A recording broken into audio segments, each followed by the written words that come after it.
All right, it is 4:30 p.m. and I will call to order the MISD Board of Trustees workshop. We have agenda item number 1 is public comment. However, we did not have anyone sign up for public comment. So we'll go to agenda item number 2, the board goals workshop, Lone Star governance update. Presenter Larry Lee from Region 18. Larry, welcome back. Glad to have you. You have the floor. Well, good evening, Board President Davis and fellow trustees and superintendent.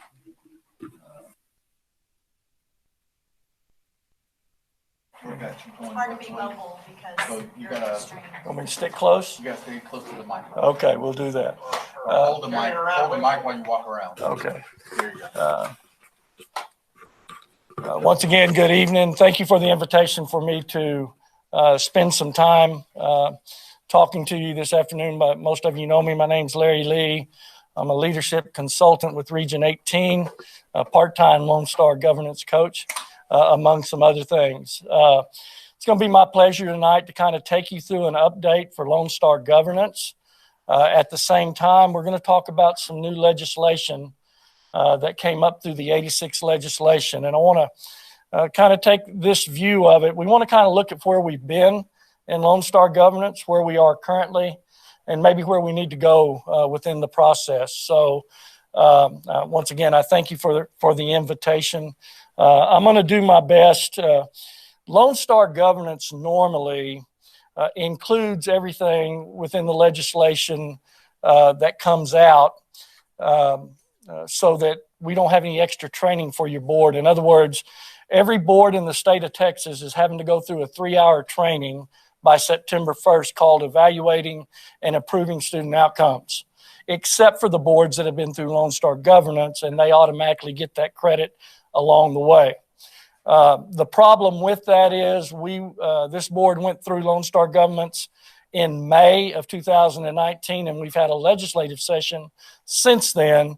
And so there's some updates that we had to do to Lone Star governance, manuals, and also some mandates that we'll have to struggle with a little bit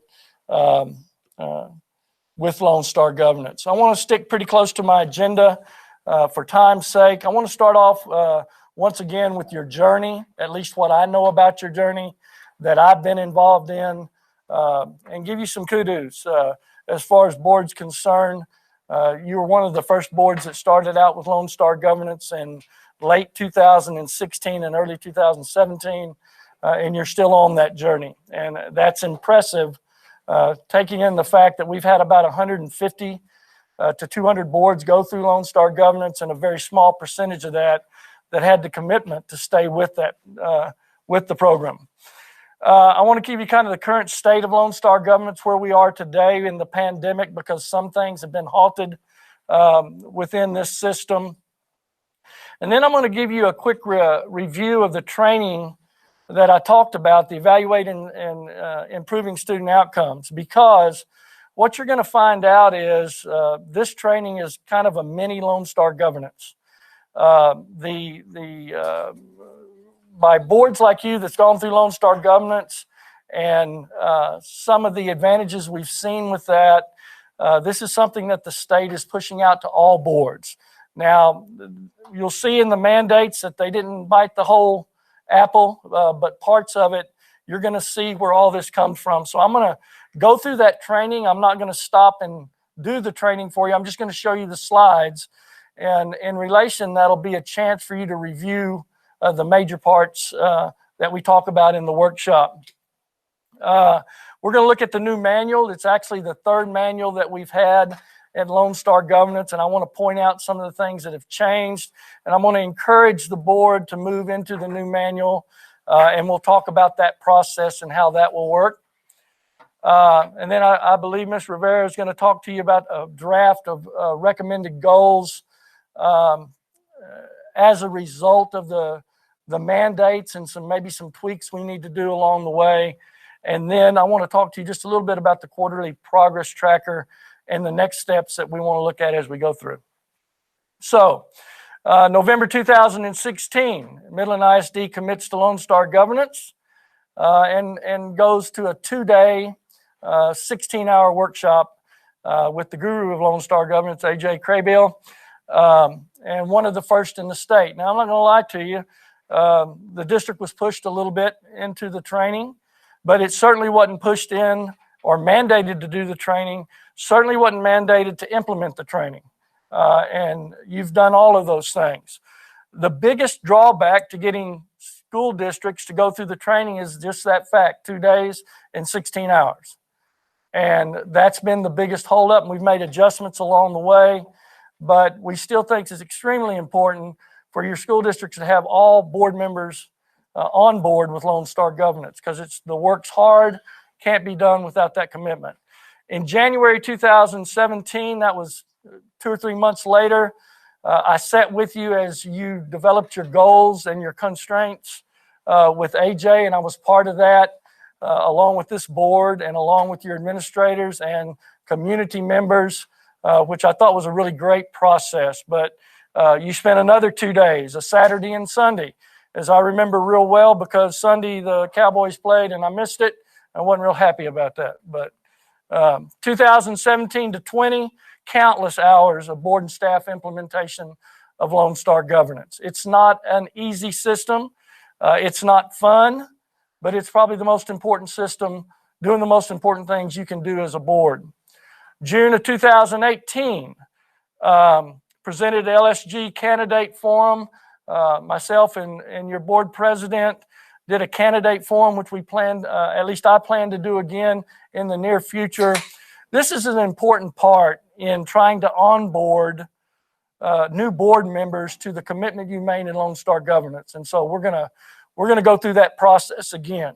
There's not a lot of things in a school district that you commit to and that you don't, that your values tell you, but this should transition leadership to a certain degree. So these are the things we believe in, and we're certainly going to do that again soon.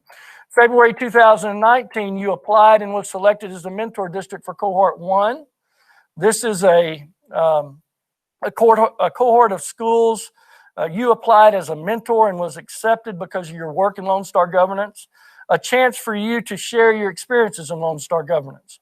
And so this included another workshop that you had to go through after 2 years, but also some other things.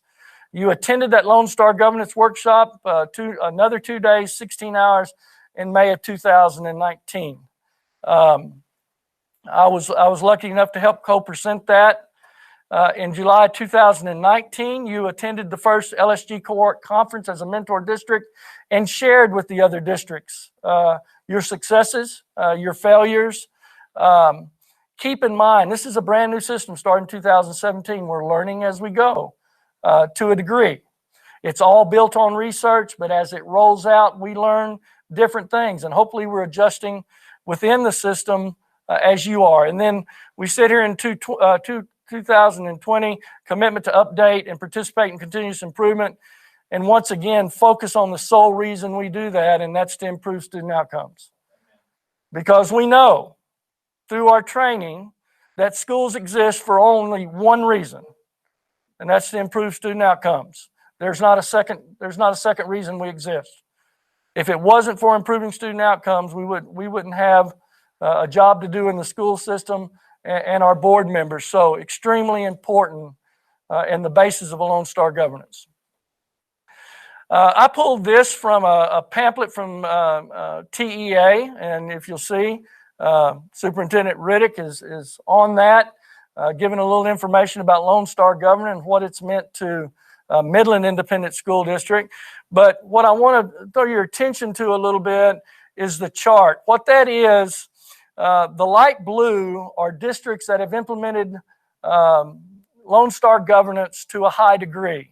I don't know exactly what the number is, somewhere between 70, 75 points, something of that sort. And that's their star data gain over the rest of the state. So you can see that student outcomes as far as star data has doubled and in some cases tripled in the school districts that didn't go through the workshop, but they implemented to a certain point. And so it's one thing to go to the workshop. Like I said, we've had about 150 to 200 schools go through. Something completely different to implement, and implement to the extent of going to 70 or 80 verified points on the progress tracker. Because what we know about Lone Star Governance is the implementation instrument does one thing and one thing only. It follows the research on what board behaviors improve student outcomes.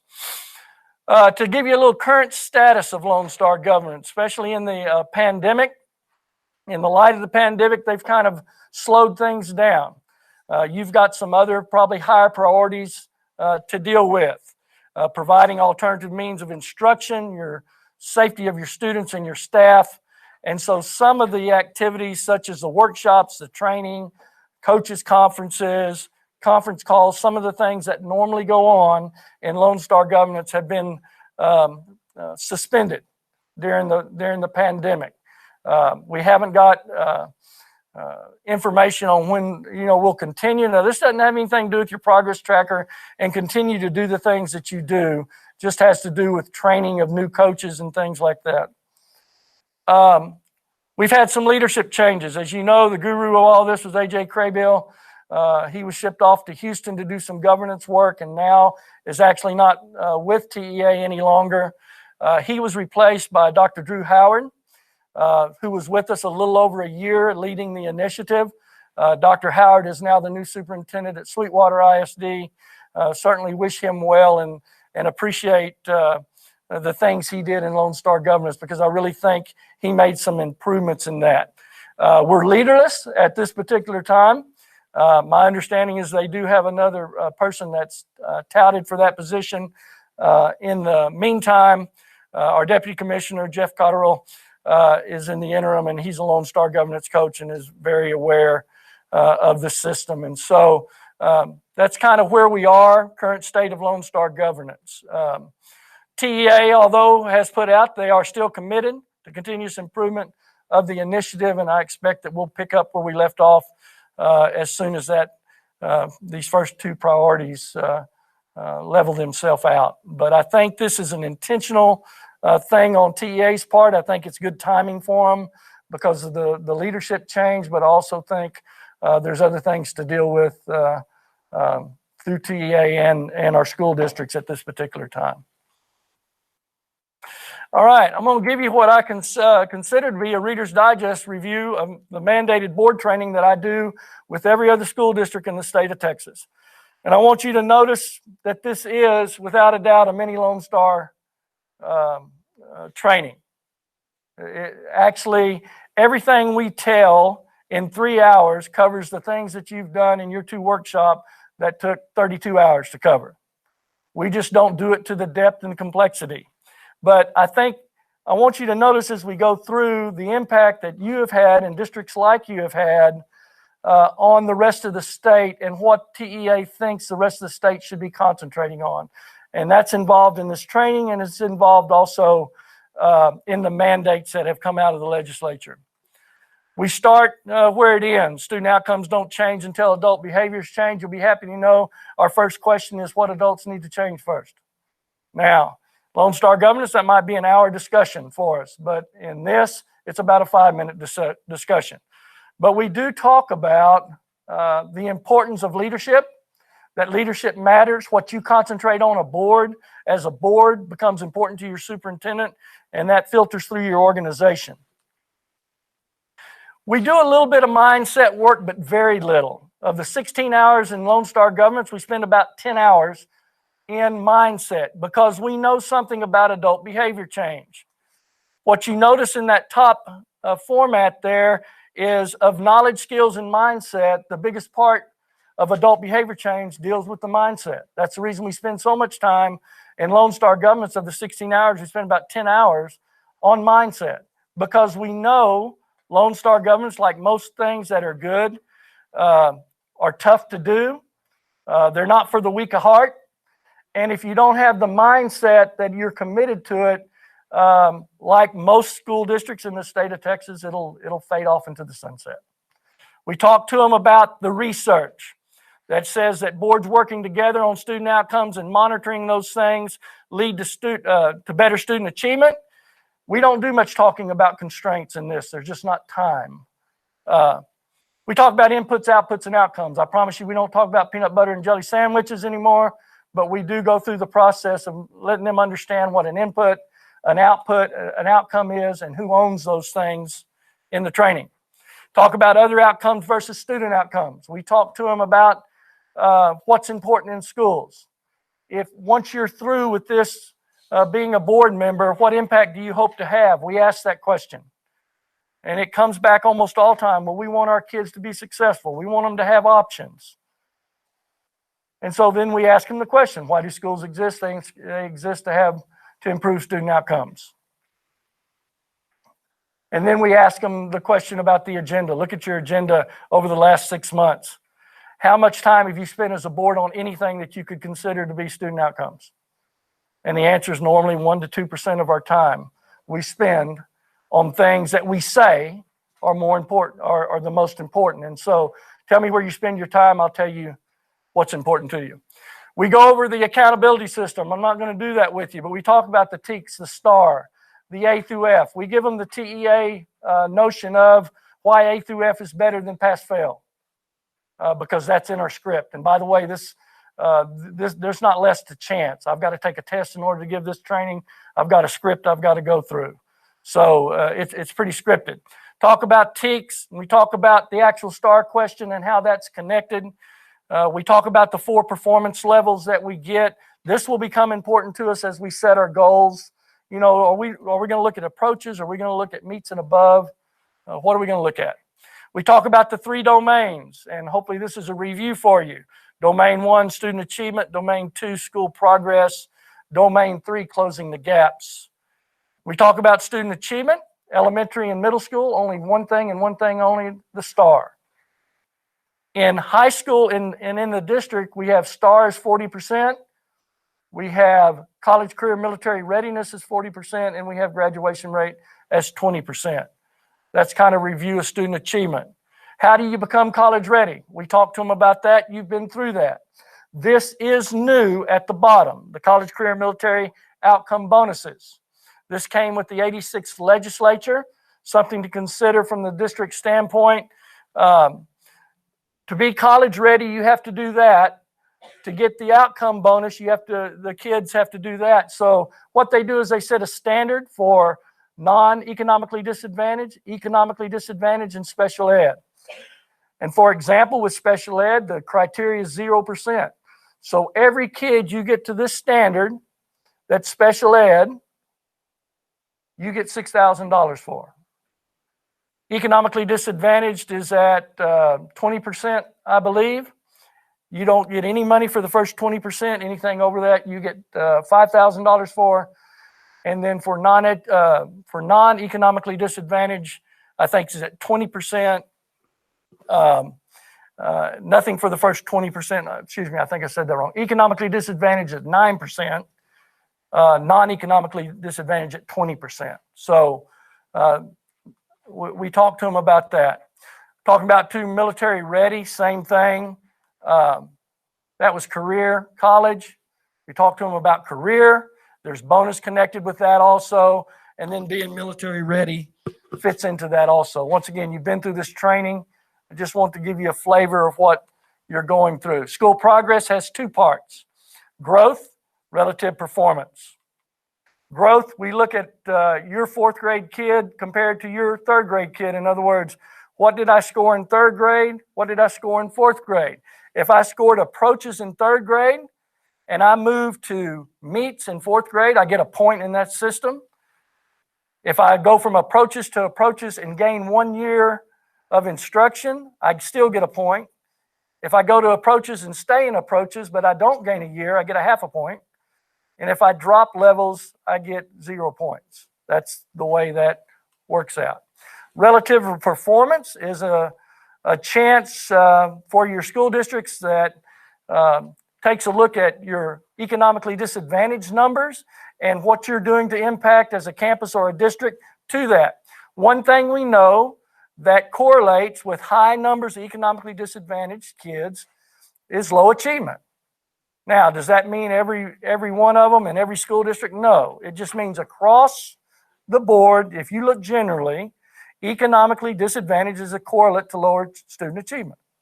So what they do here is they connect you with people that look like you as far as economically disadvantaged. And if you're at, for example, if you're at 100%, 99%, you can see that you could score lower to get that A. They're trying to give you credit for educating tough to educate kids. And so that's not an expectation in any form or fashion. It's just a chance to give districts and campuses credit for doing well with kids that are traditionally hard to get high achievement out of. Closing the gaps is kind of their answer to all No Child Left Behind. This keeps us equal with the feds. We're going to talk about these 14 groups that we look at in Domain 3 because that's been included in these mandates, and we're going to have to address that as we go through.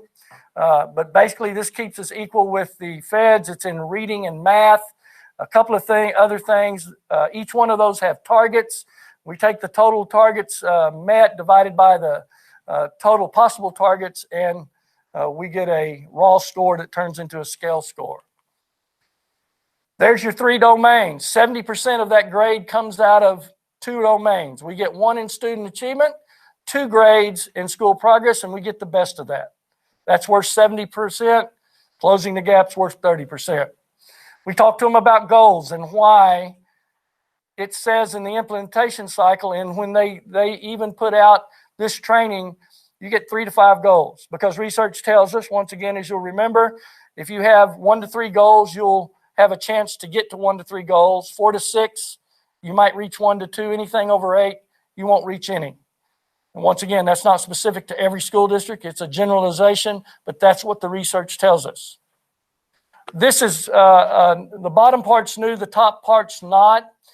60 by 30 is a state initiative that says 60% of our young adults from the age of 25 to 34 will either have a degree or a certificate by 2030. That's connected to the job market and what we think we're going to need in order to fill the jobs at that time. The bottom initiative is reading academies. This is another initiative for your early childhood teachers to get another chance at staff development in early reading and the science of reading. I'm not going to sit here and try to tell you what I know about early reading, but I know it connected to word recognition and language comprehension. And the more we know as teachers, we can learn to diagnose reading problems and fix them. Orlando, you want to talk any about reading academies and where y'all are in that process? Yeah, we're very excited about our reading academies. Ms. Jill Rivera, who sits right over my left shoulder, is part of the implementation for our reading academies. The board for 2021 will be approving reading academy coaches. They're going to be a part of that work. It is a K2, K3 program that's going to allow our teachers and administrators to go through a training that's every K2, 3 reading teacher and principal. So we're launching hard down that pathway, and the board has certainly addressed it financially so that we could have that support, so they just don't go to the class or get the instruction in an academy. It's ongoing with the coaches so that we're able to mature that learning further on. Did I miss anything? No, sir. I get it? Good job. Yes. Yeah, I appreciate it. I always try to stop during this time and talk about the reading academies because I've been in the business a long time. They did reading academies one other time, and I'll be honest with you, it was the most impactful sustaining staff development that I remember during that time that affected our kids. I don't appreciate the fact that there wasn't any money to pay for it. There's a lot of other issues with logistics and those type of things, but I truly believe it's going to be a game changer. All right. If you're looking for the mandates, this is your slide. This is what the law says. It's a TEA slide directly from the Texas Education Code. It tells you what they have said now through the legislature you must do. You got to have 5-year goals. Remember, we used to say 3 to 5. Now the legislature says 5-year goals, so we're going to have to make an adjustment there. 3rd grade reading and math star. Now, as long as that's included in your goal, and Jill will talk a little bit about that, I don't see a need to change those things. We may have to pluck it out at the end of the year in order to hit the mandate, but you're going to be in pretty good shape here. There's going to be a couple of things we're going to have to adjust. Those annual student group targets in Domain 3. For any group that you have over 25 kids in Midland ISD, you're going to probably hit it in almost all of them, if not all of them. But at your campuses will be a different story because the number of kids. Anything under 25, you cannot report out or put on your website, is my understanding, because of FERPA and the whole idea of confidentiality. But we do have to include those groups now. Got to assign one district level administrator or ESC employee to coordinate the plan. Yes. Good question. Yes, sir. So there are, as to that bullet point 2, for the second bullet point, unnumbered, but second one, there are 14 student groups, right? Yes, sir. So do you, or is the legislature mandating that we establish a target for each of those 14 student groups? If you have more than 25 in any of those groups, that becomes part of the mandate. And I can show you how that works, but you got to understand that's going to be a different conversation at the district level than it is at the campus level, because they may not have all the groups you have in the district. They may have a fewer number of those groups. And I'll show you. You'll see in a later slide the general idea. I think it'll give you a better idea. Huh? Also, I know that Ms. Julie is going through the Lone Star Governance Manual. Also, his PowerPoint is in your bound copy, and it's labeled as a PowerPoint presentation. So if you want to follow along that way too, that might also be a second kind of set of documents to follow along with. An example of the African American population. Yeah, those 14, Asian, American Indian, African American, Hispanic, special ed, former special ed, continuously enrolled, non-continuously enrolled. There's a lot of those groups. And as big as you are at the district level, you will probably have enough in that group that you'll have to address them as far as a 5-year deadline, target, and an annual target. But you'll see what that looks like. So in other words, well, Ms. Rivera, are you gonna show us how it affects us, these mandates, in an example that you'll provide when you talk? Yes, Larry will show some examples, and then when I get to a kind of our framework that we've drafted, we'll talk through what Domain 3 means for us and some more work to do. And will your presentation address the mandates here? Yes, sir. on this slide, both the EC and the CCMR mandates? Yes, sir. Okay, all right. I'll wait for that. Thanks. Yeah. So by the mandate, this has to be reviewed annually in a board meeting one time. Now, you're in Lone Star Government, you do this stuff all the time. But the mandate for everybody else in the state, keep in mind, this is what they're bound for. They're not Lone Star Government. There's a lot of things in this training that are Lone Star Government, but they're not in this mandate. And I'm gonna point that out to you, the reason I kind of went through the training. But they have to do it at a public meeting once a year, got to post it on your district and campus website, and then you've got to tell your major initiatives in reading and math to try to reach those goals. The other, that's two, by the way, that's 2 goals, one in 3rd grade reading, one in 3rd grade math for everybody else. And then 1 goal for CCMR, 5-year goal. You got to include the annual student group targets once again. 1 district administrator to lead the thing up, review them at least once a year, and post the annual report on your website. That's what the mandate says for every school in the state of Texas. What we're going to try to do is morph some of this stuff into Lone Star Governance, and then decide whether maybe some of it needs to be outside Lone Star Governance. Because there's one thing we want to make sure you do. We want to make sure that you hit the mandate. At the same time, don't make any more work than it needs to be if we can cover it in Lone Star Governance. So we go through baseline, target, deadline. That's a whole 30 30 minutes worth of stuff to tell them how to write goals. Here's an example, Mr. Davis, of a template that TEA puts out that'll give you an idea of what this might look like. Increase the percentage of third grade students that score meets grade level or above on STAR reading from 39% to 52% by August 2024. So it's got that 5-year deadline in it. It's got a baseline, which for us is probably going to be the 18-19 school year, because we're not going to have 19-20 data as far as STAR is concerned. So you see the baseline of 39%. You see that they want to go to 52%. And then they have annual targets, 41, 43, 46. Now, I'll promise you this. There is no perfect way to do this. Once again, we're looking at stretch goals that need adult behavior change in order to reach. But I want you to know this will be kind of helped out through your administration and talked through the board. But my thought process is this is not a perfect deal. We're trying to get a stretch goal, something that's not easy to do, that takes adult behavior change. And so you'll just have to decide for yourselves as a district where that's going to be. Now look at the groups across the top. That's your African American. Those are your domain 3 groups. African American, Asian, American Indian, Asian, Hispanic, Pacific Islander, 2 or more races, white, economically disadvantaged, special ed, former special ed, English language, continuously enrolled and non-continuously enrolled. So understand that all of those groups will also have a baseline. They will need a 5-year goal, and they will need annual targets also.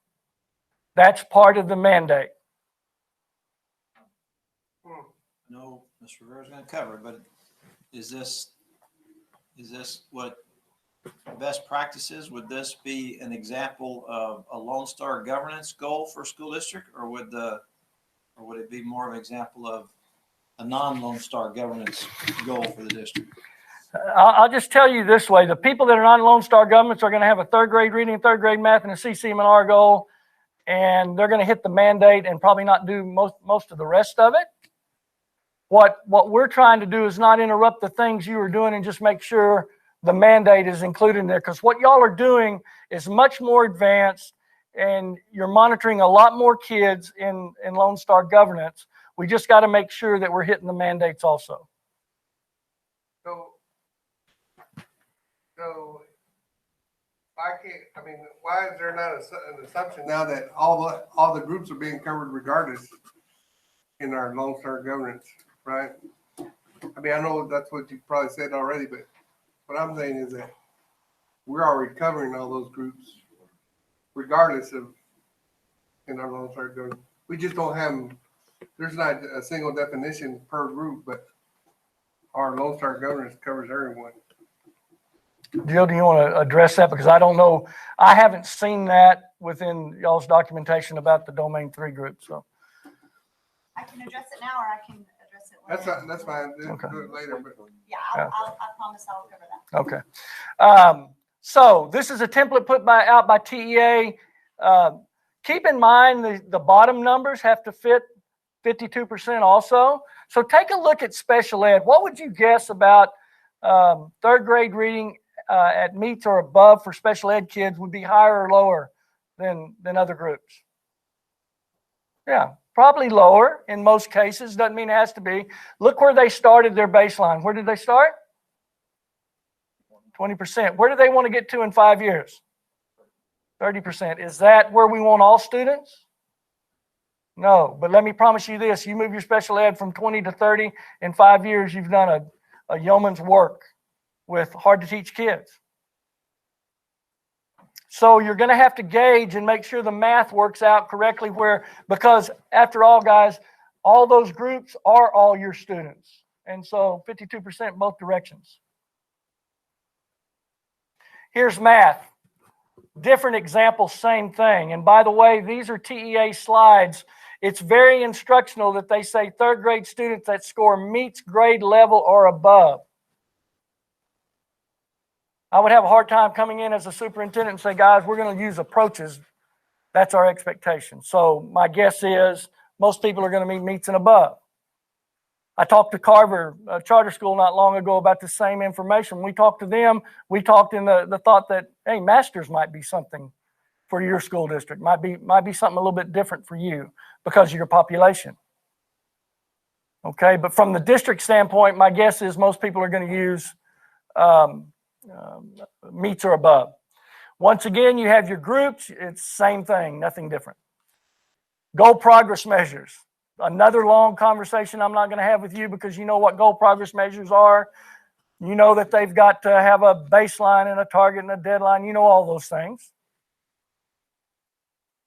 These are the examples they give. I do, once again, these are instruction because they're TEA.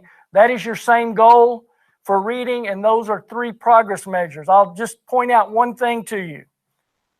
They've got a progress measure for pre-K, they've got one for K, and they've got 1 through 3, one that's combined for 1st through 3rd. I think there's a madness to that thought process. If I'm going to look at 3rd grade reading, I want to make sure I'm monitoring the grade loads below me. Just a thought. There's a grade level standard for pre-K. Look at the goal progress measure. 1.1, the percentage of pre-K students that score on grade level or above in literacy will increase 50 to 60. So there is a standard for pre-K. There's a literacy standard for pre-K.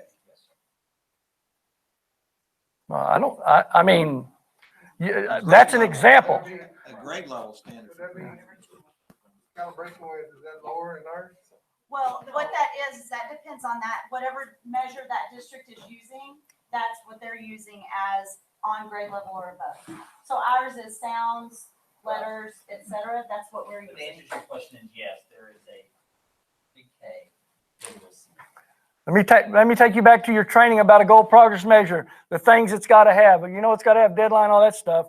Got to be predictive of the goal. That's an example. It's not one you've got to use. All I'm saying is when TEA made the slide, instructively, they said, you know, you probably want to monitor pre-KK and 1 through 3 if you've got a 3rd grade reading goal. That would only make sense. Now, why do they break it up like that? My guess is pre-K kids, you might want to do word recognition. There may be something that's predictive to reading in 3rd grade, but it's not reading on grade level at pre-K because they're not reading yet. Look,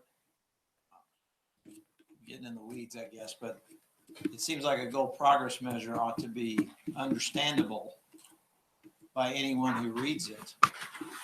And if you were to say the percentage of pre-K students that have letter sounds or, you know, fill in what it is it would be understandable, right? This is not understandable. In other words, not a very good example, in my opinion, for TA to be putting out there because if it's supposed to be transparent and understandable by the public, that's not understandable. Okay, so what part of what I would tell you about that is the thing TA doesn't do a very good job of is describing what you're using to do that. Because what happens is we say, you know, they're reading on grade level. Okay, we don't have a STAR test. So what are we using to determine whether they're on grade level or not? Yes. So that's something you can add to your goal progress measure and be better in TEA. And that's always a suggestion I make because you're right, it's not transparent. Literacy, what does that mean? Depends on, you know, what assessment you're using for that. Let's look and see what they did for math. They used pre-K students that score on grade level or above in numeracy. Once again, you don't like that either. No. And I understand that. I don't know what that means. Yeah. How about the percentage, which should say K students that score on or grade level in math will increase? What does that mean? How do I know if I'm on grade level in math? Well, I was thinking that when I first saw it that as to everything above pre-K may have a grade level standard, but I'm now learning that no, the grade level is established by the district in more specific terms than what I'm seeing here under this example. Yeah, because goal progress measures are different throughout the state of Texas. Not everybody has access to the same thing.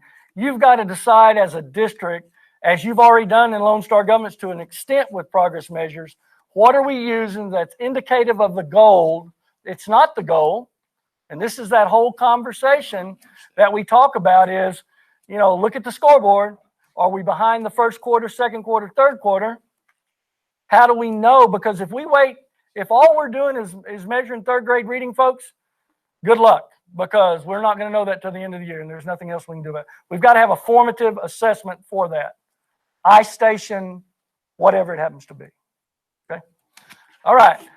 Here's college, career, military ready. I don't like their examples here either, Mr. Davis, but it works the same way. You got a baseline, 5-year target, annual targets. Your groups are involved. You're looking at the percentage of your graduates that are college, career, military ready.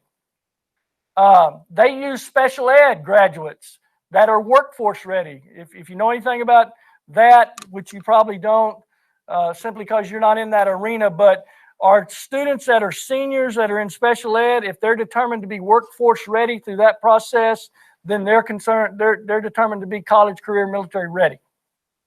Actually, career ready, I guess. So that's TA's define what workforce ready is as to special ed. Through special ed, there's a process for that kid to become workforce ready.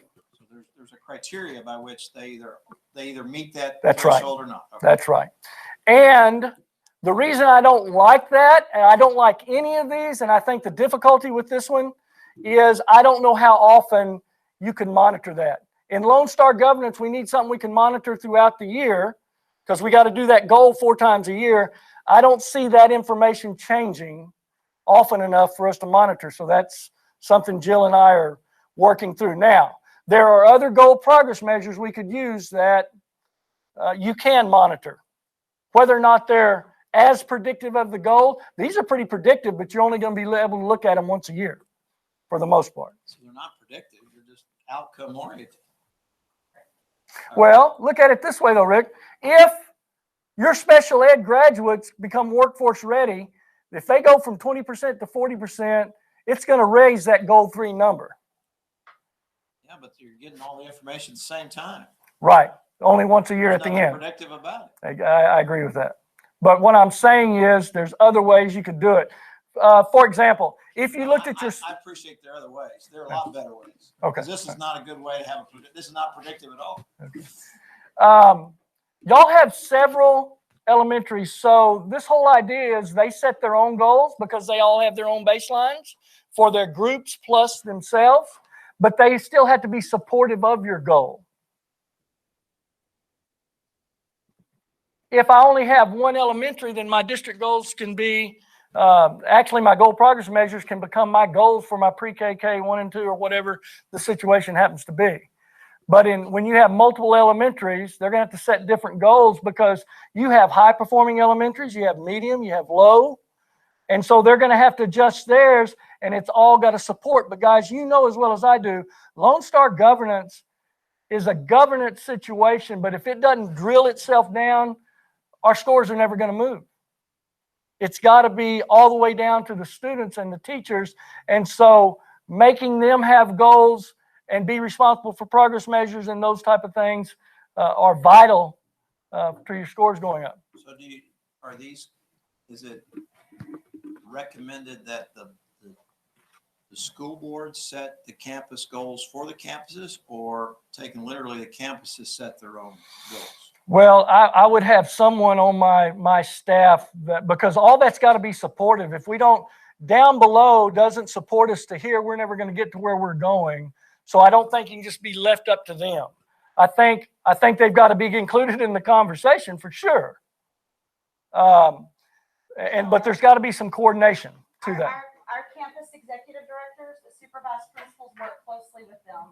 And when we set the district goals, then they go and goal set and set targets as part of the campus improvement plan that supports the district. Oh, so that has been going on already. Yes, sir. Okay, we don't, it doesn't get reported to us. No, sir. Okay, all right, okay. Good. They do a monitoring calendar. Not going to go over it because you do it. They do monitoring reports. I think this is important. I don't know where y'all are on that. My understanding is you do monitoring report. It's a big part of Lone Star Governance. We end with that same thing. Give me one word, get out the door. All right, the manual and the processes. This is, like I said, about the third official manual that we've been through since the beginning of Lone Star governance. Things have changed. It's changed in the way we train, in the process, in the coaching, the tools that we use, and we've learned things as we've rolled this thing out. Field experience. I've got colleagues in the field that coach on a full-time basis with Lone Star governance, much more than I do. And as you dig into this stuff, there's boogers throughout it sometimes. So you got to work through those things.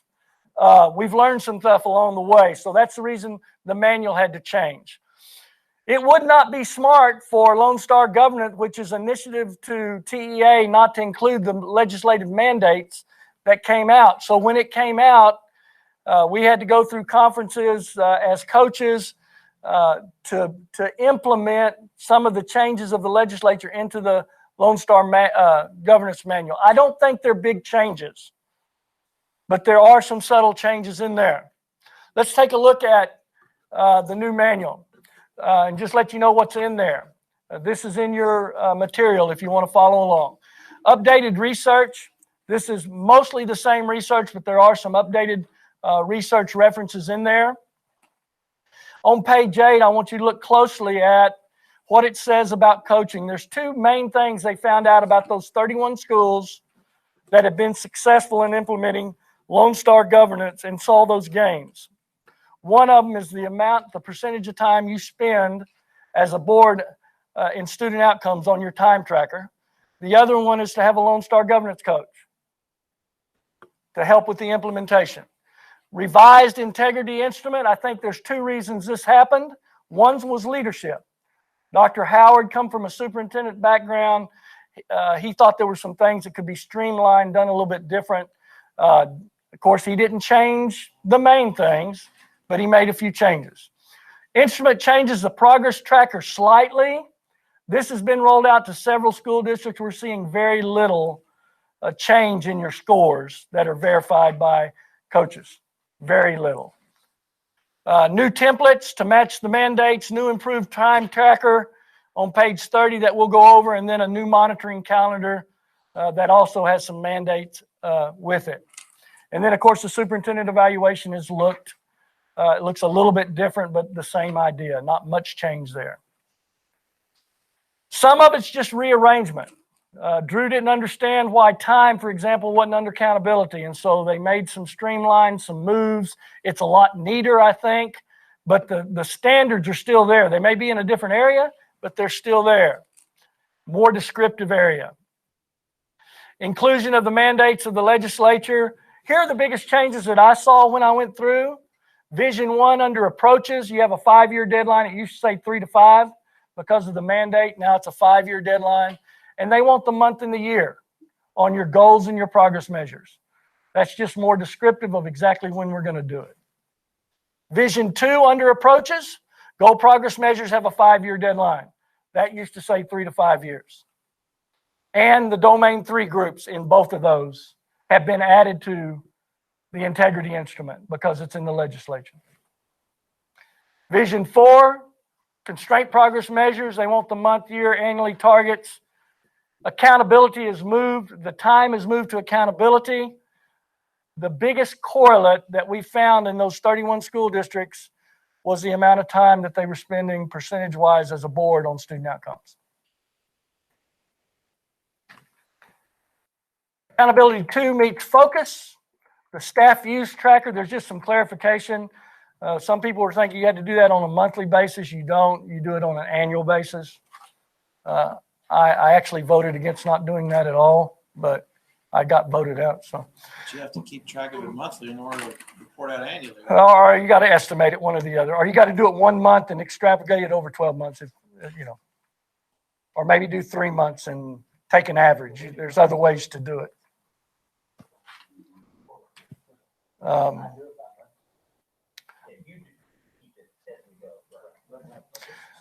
Monitoring calendar span at least 5 years. It used to be 24 to 36 months.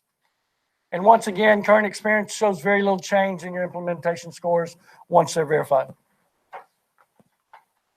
Let's look at the new use time tracker. This is the one thing that I think was done extremely well, that I think Dr. Howard had a big problem with. Changes based on providing clarity and address some of the changes. Keep in mind the things that don't count. I need to point this out to you. Executive session, go ahead. Huh? Time tracker? Yes. Yes. Time tracker. All right. I want to point out a few things to you. You know, executive session doesn't count.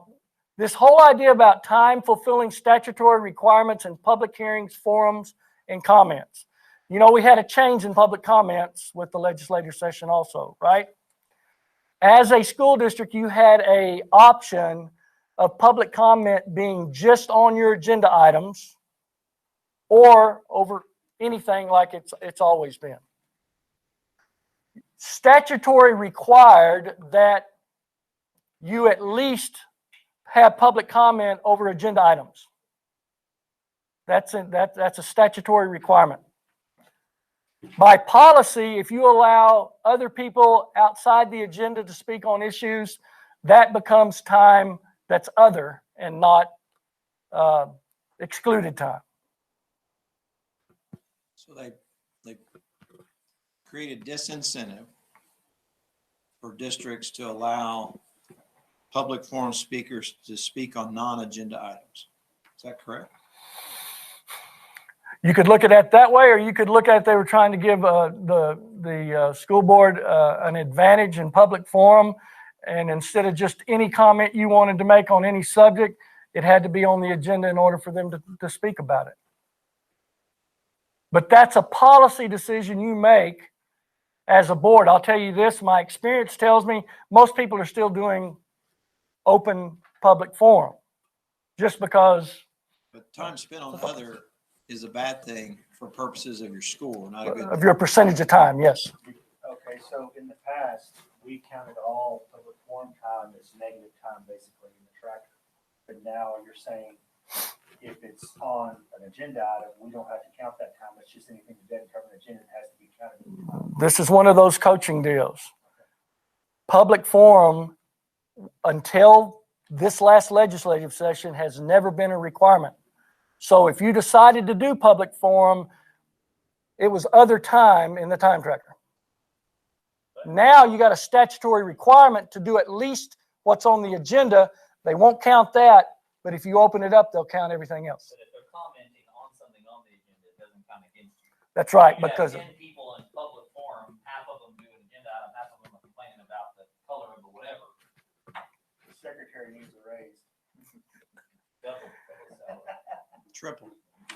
yeah, my guess is, Secretary, that most of your comments aren't going to have anything to do with the agenda. That's my experience. Tell me I don't know that, but sometimes. So the problem is that some of those comments, people say they're gonna talk about one day and then they drift off. and talk about Yeah, another. there's your whole public comment. Yeah, been there, done that. Executive Yeah. session. People try to talk about one thing and then start talking about.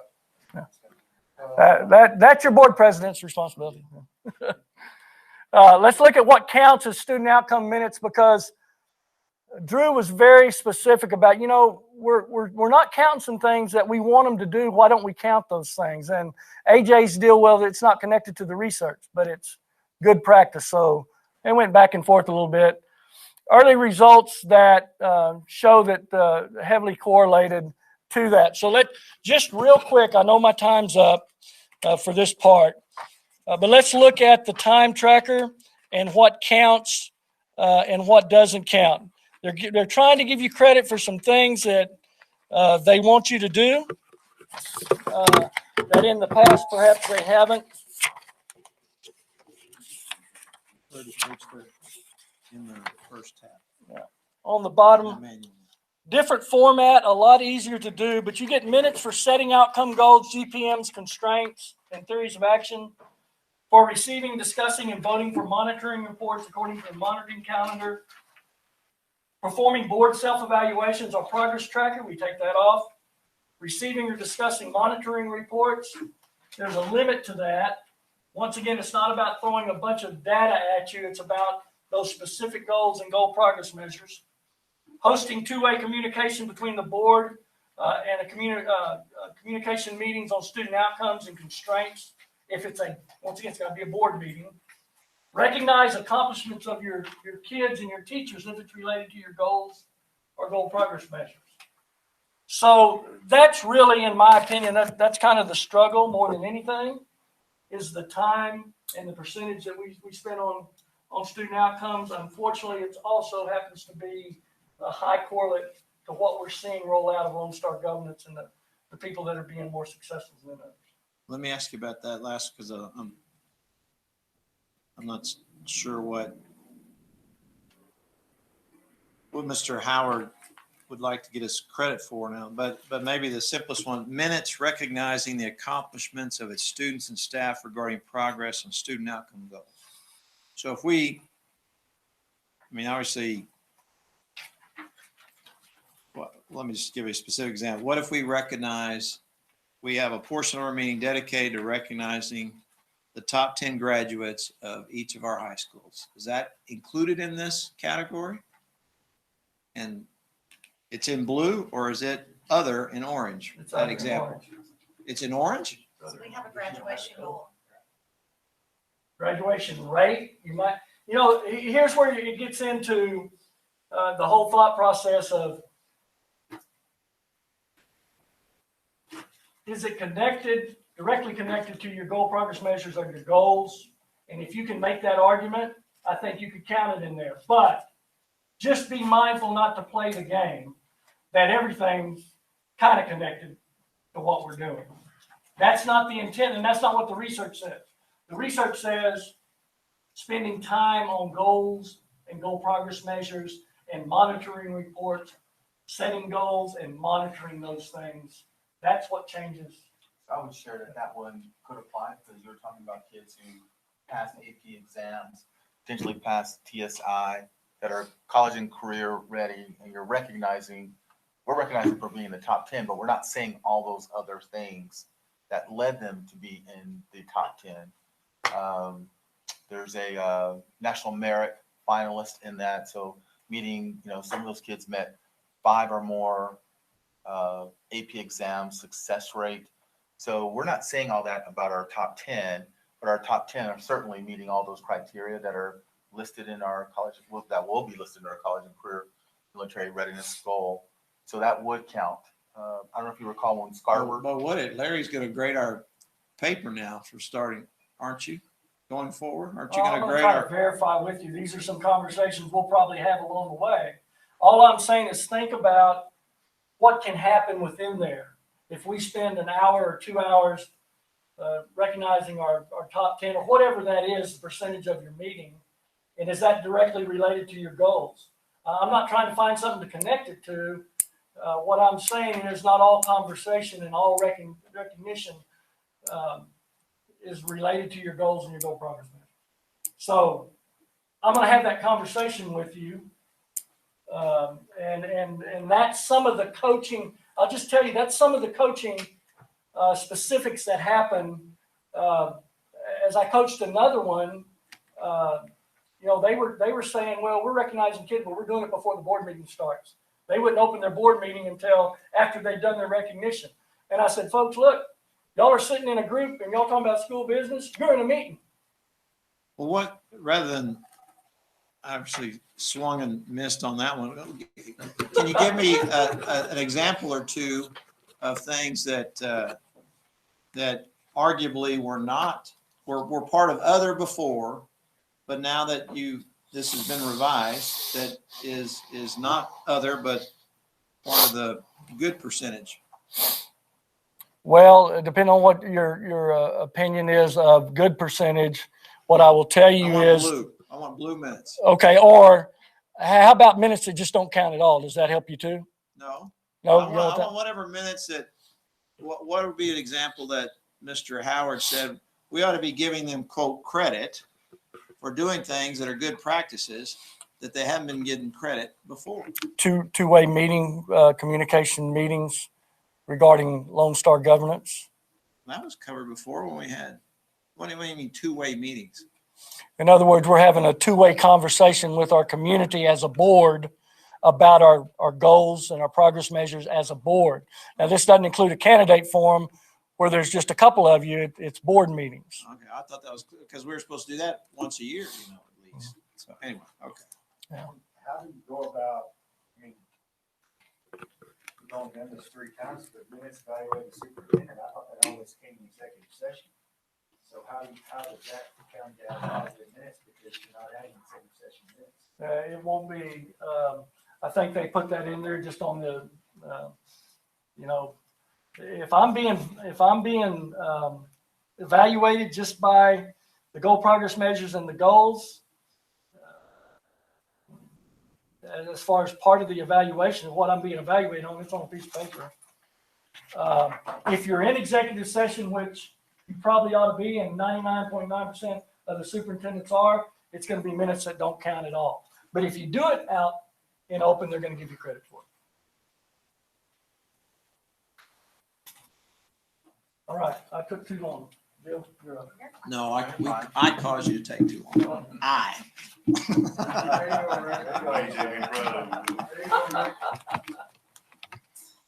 But Good thank evening. Yes, thank you, Larry. Good evening, Board President Davis, fellow trustees, Mr. Riddick. Again, thanks for the opportunity to spend some time with y'all this week about our Lone Star governance goals, goal progress measures, etc. If you look in your spiral bound handout, there's actually a tab that we're going to go through, so you can have it in front of you, and it will also be on the screen, but it's titled Goals, GPMs, Constraints, and CPMs. It's under that tab if you want to follow along there. Is it a quick question? I know this is not your part, but for Larry or yourself, but can we have some examples of those blue outcome minutes? I mean, can somebody come up with some concrete examples as to what those blue minutes could eventually look like? On which one? Any of them? No, the one with the students especially. The what? I'll definitely make a note. And then as Larry and I continue to work through this process and come back to the board, this is definitely not a one-time board workshop around board goals. So I think we'll have more information, and that'll give us some time to find some better examples. I think you saw some samples that we agree that are not exemplars, what we would call them in our world. So we look forward to finding some different samples. And I made a note of that, Mr. Marquez. So hopefully Larry can find us some better samples for blue, counting us in the blue minutes.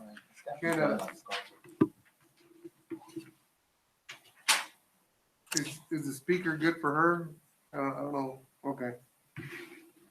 Okay. So yes, I've used my gym voice. In 2016, all of this work began, and I'm proud to have served on that team that sat alongside the board and really worked through Lone Star governance, those several days of training, hashing and rehashing goals, deciding if they were smart, deciding if they were stretched, all of those really important pieces that went into the goal setting and the goal progress measures. Really what I want to do tonight is just take us through almost what I would consider a first read. These are completely draft. And just so that you know, I've facilitated some work sessions starting back in January and February. So this wasn't just work that's happened since closure. We knew at the end of 2020, we would have to come back as a group and start working on what our next set of goals and goal progress measures would be. So that work started in early January. We facilitated a work session around each goal. We looked at historical data. We looked at measurements. We looked at tools. We looked at several different things that went into the draft that's in front of you. So really, one of the main differences, and you heard Larry talk about it, in 2016, when we set goals, we set 3-year targets. One of the pieces of new guidance is that we now set 5-year targets. So you'll see as we start getting through some of the goals and progress measures that we've actually set 5-year targets as opposed to 3. We do value your input and feedback. So as a first read, we will produce something for the board to provide feedback and input just based on this first draft and talk through what revisions, what's important to the board, as we collaborate and continue to work through what this formalized goals and goal progress measures look like. It will definitely require another work session as we get deeper into the goals and the targets, et cetera. So tonight, as a first read, we won't get very deep. I simply want to inform and talk through a little bit about how we came to revise some of the goals that you'll see presented in draft form tonight. When we get into that next work session, as we go deeper into the goals, that session will be facilitated by all of teaching and learning staff. Today, I'm presenting kind of a high-level overview in the first review or draft of these, but then T&L will be able to take us deeper into each of the goals, goal progress measures, et cetera, as we get into the next workshop. So the current goals technically take us through 2020. We're done. It was through this calendar, the school year that just ended. Yes, sir. And under the new guidance, these new Lone Star governance goals need to be adopted and approved by the board prior to the first day of instruction, which for us is August 19th. And that still gives us 2 board meetings to really work through to get really solid around what we want collaboratively to be reporting. So there's 2 board meetings that we'll be able to approve these. So tonight's just a first read. And just so I'm sure, so we finished that first 3-year run, we didn't hit any of them. Is that right? That's not true. Which one did we hit? Graduation rate, we definitely hit. And some of the goal progress measures we hit. The goals, yes. Goal 3 and goal progress measures. Correct. I guess one of the things I'd like to say is, I guess going forward, when we're looking at our goal process measures, or progress measures, and our goals, is that is to make, I guess we as a board and superintendent or as a team, make sure that those goals are attainable. Because, and the reason why I say that, and I stand to be corrected, I think when we first started this in 2016, it was new to all of us. So kind of where we set our standards, if you will, was based on where some of the districts are now that are in A and B status, to where we were trying to get in the past, if that makes any sense on what I'm saying. And I'm not saying that we have to pull it down to where it's easy, but I think our SMART goals tells us we need to make sure they're attainable. Because if you set a goal at 98%, well, you starting out at 25, well, it's a long stretch goal, and it can be disappointing and frustrating, not only to students, but also to teachers and administrators, if it's a goal that a possibility that you're not going to reach. Yeah, Yes. Piggyback on what Mr. Bishop said, well, I appreciate that we may have hit some goal progress measures. If my goal is to make the Olympics, well, I have to make the Olympic trials to do that. If I still didn't make the Olympics, I didn't reach my goal. And so for me, even for myself, while yes, the goal progress measures are important because it works us toward the goal, if we still miss the goal, we don't get to take the concession of, well, I hit some goal progress measures. That's how I feel.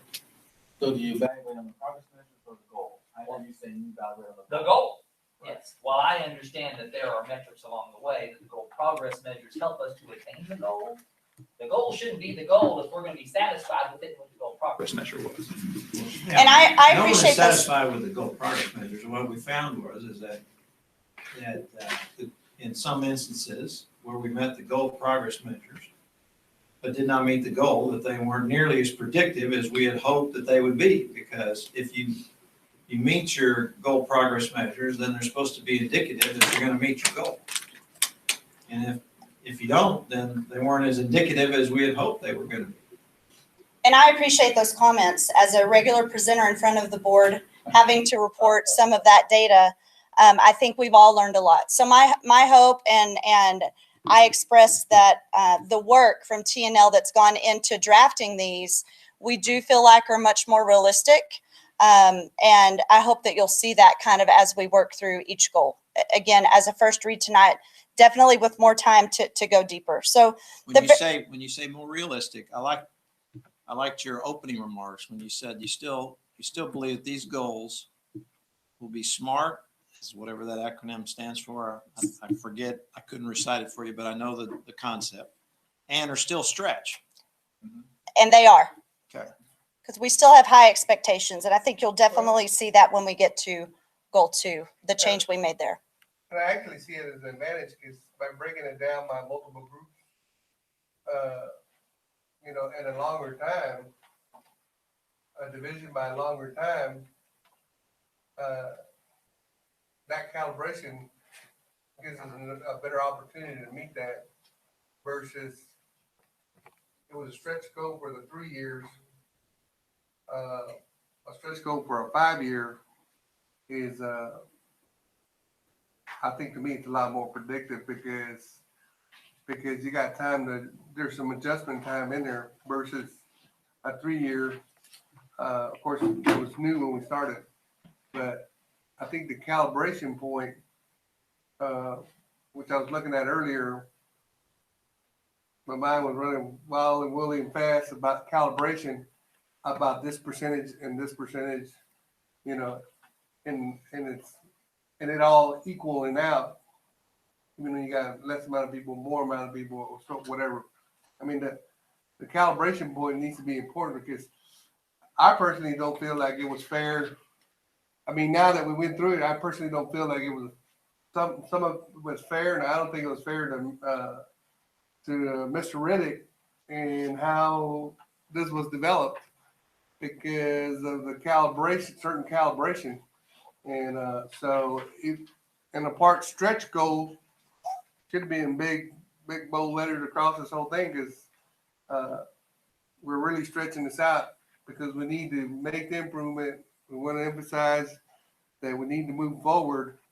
But at the same time, it's a stretch goal, and working ourselves 17-hour days is stretched. And you get wore out, you get some complacent. There's a lot of things that come with it, but that's so I'm hoping that there's some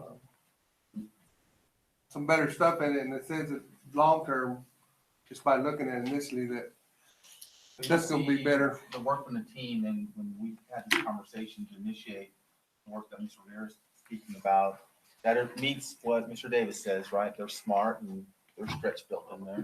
It meets what Mr. Bishop was talking about. Let's see, the attainable measures along the way, and let's think, but with a 5-year outlook, how that can meet that expectation.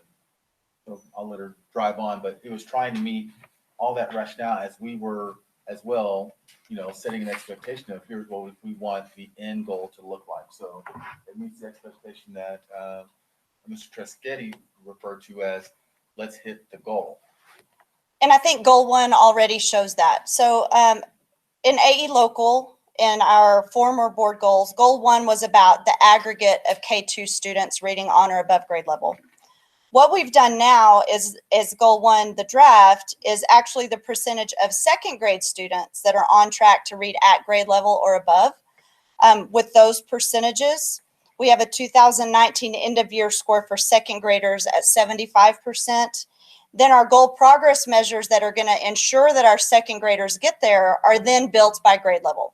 So we have a pre-K goal progress measure, we have a kindergarten progress measure, and we have a first grade progress measure, so that when we are looking at each of those grade levels, that should predict the performance of our second graders reading at or above grade level. So when we report out, we won't be reporting out the aggregate of K2. We'll be looking specifically at where kinder is where first grade is, and as a result, where second graders will be as an annual target. So that's one of the differences. Correct. You have to be there by 3rd grade, right? We need second graders there at the end of second grade so they're prepared and ready for 3rd grade.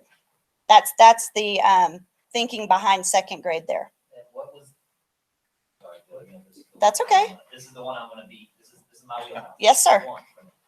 So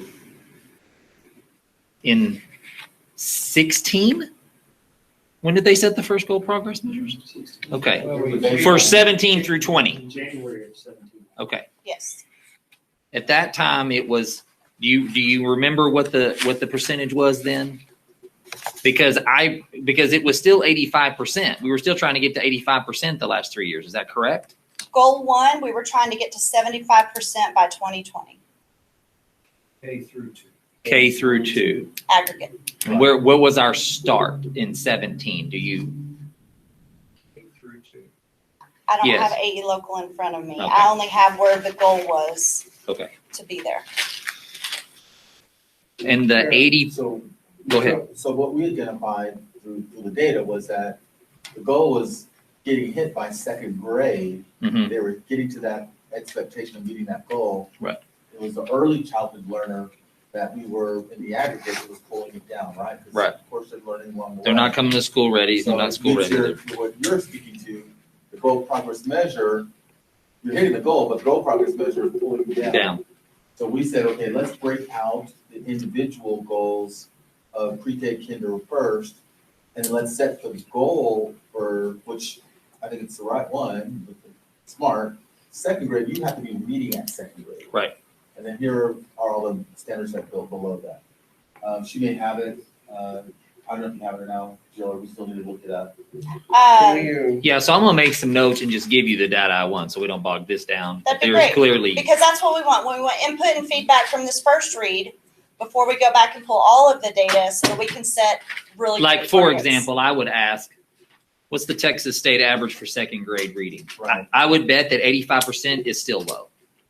And so there's a part of me, while we want it to be a stretch goal and we want it to be attainable, to Mr. Bishop's point, I'm not in love with 85% if 85% is still below the state standard or state average. You know, I mean, if that's still in the big picture low, is that not a place to push? My other, So the go question ahead. would be, the state doesn't measure second grade. We would only know it by third grade. Right. So we'd have to get every district to give us, what do you districts are not measuring second grade. There are districts that are not. because the second account, grade. because it There's doesn't no start till accountability third. built there. It's- Now, they know they have to get their kids reading, but they'd have to give us what they're using as a tool, so. Okay, so maybe the apples to apples is, while our goal is through second grade, maybe we look at the third, what's our third grade number versus the rest, what's the state average for third grade number? That would be attainable, and then at least you could extrapolate back a little. But now there's 16 or 14 groups, 14 groups, right? So that goal, you're making it 14 groups, but there's a different calibration for each group. So yeah, so To reach, and all those calibrations gotta be calibrated correctly But you're to end not up. suggesting those groups be part of Lone Star governance. that's part of what needs to be, we need to collaborate around and decide. So the new legislature says that we have to report out third grade reading and math and CCMR. And those have to be by the domain 3 student groups. Contrary to that, though, in Vision 1 and Vision 2, in your score guide and in your implementation manual, I think it talks about all the student groups. So what we'll need to get clarity around from our coach is, can we identify the student groups as all, which is kind of what we have lined out here, or does it need to be all 14 student groups that are measured in domain 3? And so that's one thing that we need guidance around, and as a board to decide to whether to put that in Lone Star governance, or do we report out in a separate annual report for third grade math, reading, and CCMR that include all of the 14 student groups. If I understood Larry, it's more than just reporting out. We are mandated to set goals for each of those groups, are we not? Not goals like this, but targets and annual targets. Okay, well, And target and goal I use synonymously, but when we get to a proposed or a tentative goal 4 in here about CCMR, you'll see that it's really difficult. In order to get all of your points for reporting each goal out quarterly, there are very difficult measures to get for a CCMR goal that we can report out quarterly. So it's another decision that we'll have to make in regards to, does it go in Lone Star governance? Does it go in an annual report with different goal setting that is an annual goal rather than quarterly reports like we have to make in Lone Star governance? Well, if it gives us minutes, then we might just do it here at board meeting. I don't know that, I'm hearing all this for the first time actually, but I don't know that, I don't see any bright line, if you will, between state mandated targets and our Lone Star governance goals. They've got, gotta be Similar? interrelated. And we're still gonna be, whether we call them Lone Star governance goals or district targets mandated by the state, we want to be successful on both In all student groups. in all student groups. So that's what we'll have to decide. But my footnote on each one of these pages is that all domain 3 student group data would have to be collected and targets set. I don't have that prepared, not knowing if this was, since this is a first read, I don't want to go and dig all the data for 14 student groups for each piece until we're really settled around what are the big pieces. So just know that if we go and we include all domain 3 student groups in our Lone Star governance plan goals, goal progress measures, that will be part of the work that we do once we settle around what we really want to measure. All right, one micro question, one macro question. On the micro, GPM 1.2 and 1.3, is the grade level referenced in those established by iStation? Yes, sir. Okay. And a macro question is, does the teaching learning staff, which I'll use the biggest broadest definition possible, does the teaching learning staff believe that adult behaviors need to continue to change as we move forward? Absolutely. All right. Well, in relation to what? To how we educate students. So I agree with that answer wholeheartedly. So my question for the next time, or more data for next time, is that one of the things we were cautioned about in our training was that if there's a tension between, in my, what I've heard the word realistic and attainable, and smart and stretch. For example, I would like to know what our annual increase was in second year in iStation for the last 1 or 2 or however many years we have it. Because what we're cautioning against doing is just simply take the trend line you already have, doing whatever it is you're currently doing, and then make that extrapolate it out and have that be your next 5 years. So if we average 2% a year increase for the last several years, then there's no adult behavior changes needed, you would think, Because you're going to hit that. to achieve that same graph goal. Right. I mean, I know that's probably too blanket of a statement, but. But I understand. Yeah, okay. And I can tell you in the K2 aggregate goal where we performed from 16 to 20, 16-17 goal was 55. We attained 57. And 17-18, the goal was 62. We hit 60. And 18-19, the goal was 69. We hit 61. So those incremental changes were smaller compared to the big jumps that our goal setting took in our first round of goal setting. The numbers you gave that was K through 2 or just? That's K through 2 aggregate of what we just Okay, experienced. now, and I get the second grade emphasis and why the K2. I'm not Yes. quibbling about that. I just want to make sure that we don't make it too easy No, what I saw. for the second grade, if we focus on second grade. Right, no, because we're certainly it's an aggregate we're focusing on, right? But it's the second grade that we're talking about. And so as Mr. Bear and the team were presenting that information, I kept running second grade data and information saying we're hitting the targets for second grade, but the aggregate, which our community was hearing about the aggregate, was like, oh, you're failing, you're not making it happen. Well, no, our second graders are on point. And if I look at the state, which talks about approaches, meets, and masters at third grade, Right. your number is way off because it shows that at approaches in third grade in 2019, data had lagged. It's 76% were meeting at approaches in third grade. Mhm. And then if you talk about meets, which is saying that you're on grade level, it's 45%. Yeah, I pulled those numbers. Yeah. 76, 45, 28. Right. So our target of second graders being at 85% is super strong. Well, that was my We want our kiddos at question. this grade level to meet this expectation. So let's just share that info. Thank you. So I'll stop after this. So were you selective in your word choice in that this says assessments such as iStation? Is the teaching and learning, and Mr. Davis, the broadest umbrella we can find, are we assessing if adult behaviors are going to change? Are we assessing programmatically what we're offering, or are we committed to iStation and Ponte Centinel, or what does that look like for this year? Yes, for K2, we're looking at iStation, Okay. triangulated with Bounce and Pinnell data and common formative assessments, running records, reading records, etc. But the data that we will pull for the board would be from iStation. iStation. Okay. Right, and why you see such as, is it's a 5-year goal. Right. We don't know if something comes out better than. Right. what we're 3 years looking are changing. at. Right, that comes out that we think we can get on and make leverage with moving into our future. So the other locked us in, which was fine, because we started seeing growth around being locked in. But we want some wiggle room in case there's an opportunity that something else comes forward. Okay. And we use that data and information to present and show what outcomes can come from that. I will submit the rest of my questions via email to Ms. Rivera at a later date. Thank you, sir. But we're happy to entertain them.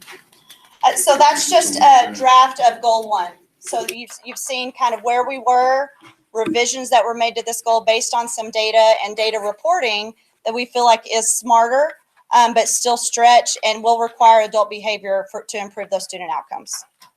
When we get to goal 2, I feel like goal 2 is probably the most significant revision that we made, simply because our former goal 2, all 3rd through 8th grade students at the passing standard of both reading and math, really wasn't getting our students where we needed them to be. So the big difference you'll see in goal 2 is now we are looking at students at the meets level or above.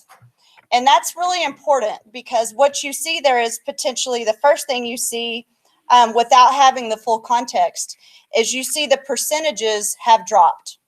So it looks like we want to achieve at a lower percentage, when in fact, this is a more rigorous assessment for us to be able to get to, because the meets level is significantly higher than the approaches proficiency level. So when we look at meets is also very critical for us, because you get points in domain 3 for students that meet, not for students that approach. So for students that meet or master, that gives us the points we need in domain 3, which is really critical to the closing the gaps domain.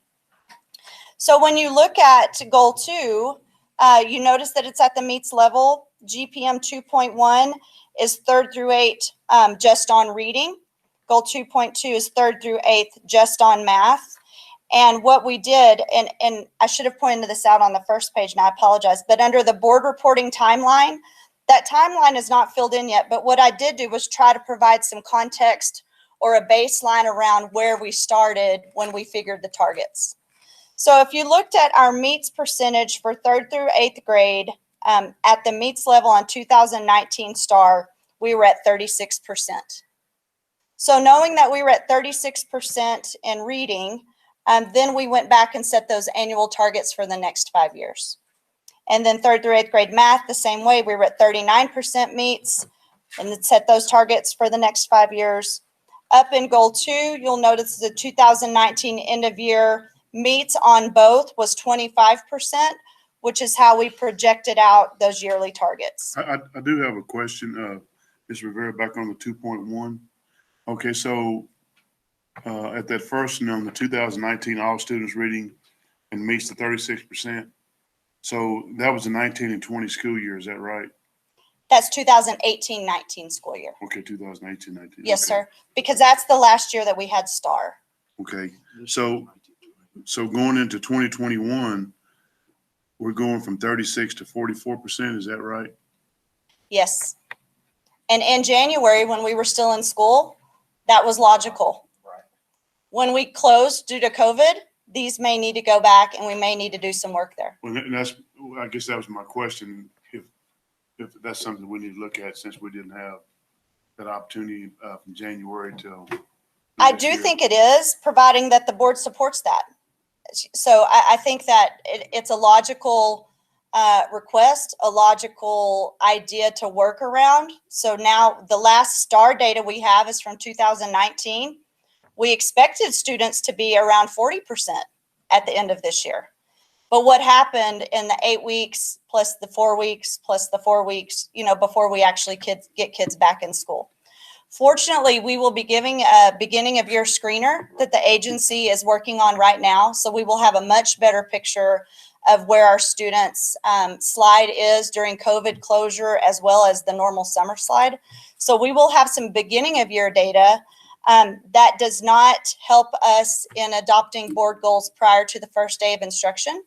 So I would ask that we possibly consider that one time per year where we can edit AE Local to potentially come back and look at that when we have some beginning of year data for 3 through 8. Jill, can I add something? When we took those initial targets, we also looked at what the target was in domain 3 for the all student group to actually meet the expectation. And so for math, it's 46, and for reading, it's 44. And that was why we started at that target. Man, I'm not really understanding that. I mean, my question was, since we had the delay in school, and I know it's something we'll probably look at going forward, if that's the same, is that 44%, is it attainable from this point, since we've had that delay from the second half of school? Right, so when we start school back up, we'll measure where kiddos are. First, we're gonna assess them where they are mental health wise, right? We wanna social emotionally get them in a very good place. Then we need to assess them academically to see where they are academically. And when we draw out that assessment, it will show here. Nothing we've done is optimal. We just kind of kept momentum alive with academics virtually. But that will then help us see how much of a slide did kiddos go through. And research is showing that a student who was on track in 4th grade in math may regress all the way back to 3rd grade in math. And so those targets for everybody around the state could be off. And so once we get our measurements on reading and math, then we'll be able to show what work we have to do. So I guess my question is this number we look at starting at, and then based off of the assessments of tests after school started, we come back and make an adjustment? Is that what we're saying? We're not supposed to. We're supposed to do it before the school Well, year begins. I We're not supposed understand to that. revisit it for a year. Correct. Well, that's my question, because if we can't go back and visit within that year, or do we wait till at the end of that year and come back and make that revision based off the scores that we? Or were you just asking for a once in the year adjustment based upon? That's what she's asking, but LSG, Lone Star Governance, has a operating principle that once you set it, you ride to the end of the year, so that you're not trying to tweak it along the way. And so that would be in Lone Star Governance. What does our coach say? But you could change it once. I'll tell you exactly what the coach says. Number one, with the transfer from the legislation into what we've got to redo, the intent is not to penalize you within the instrument because of having to include what the legislature says you've got to include. So I don't look at goal progress measures that we got to change and all that stuff and making any determination. We're still going to get them in line, get them where they need to be. But the fact that we changed them is not going to be a penalty in that. No. I know what you're saying. We've expired. We're expired.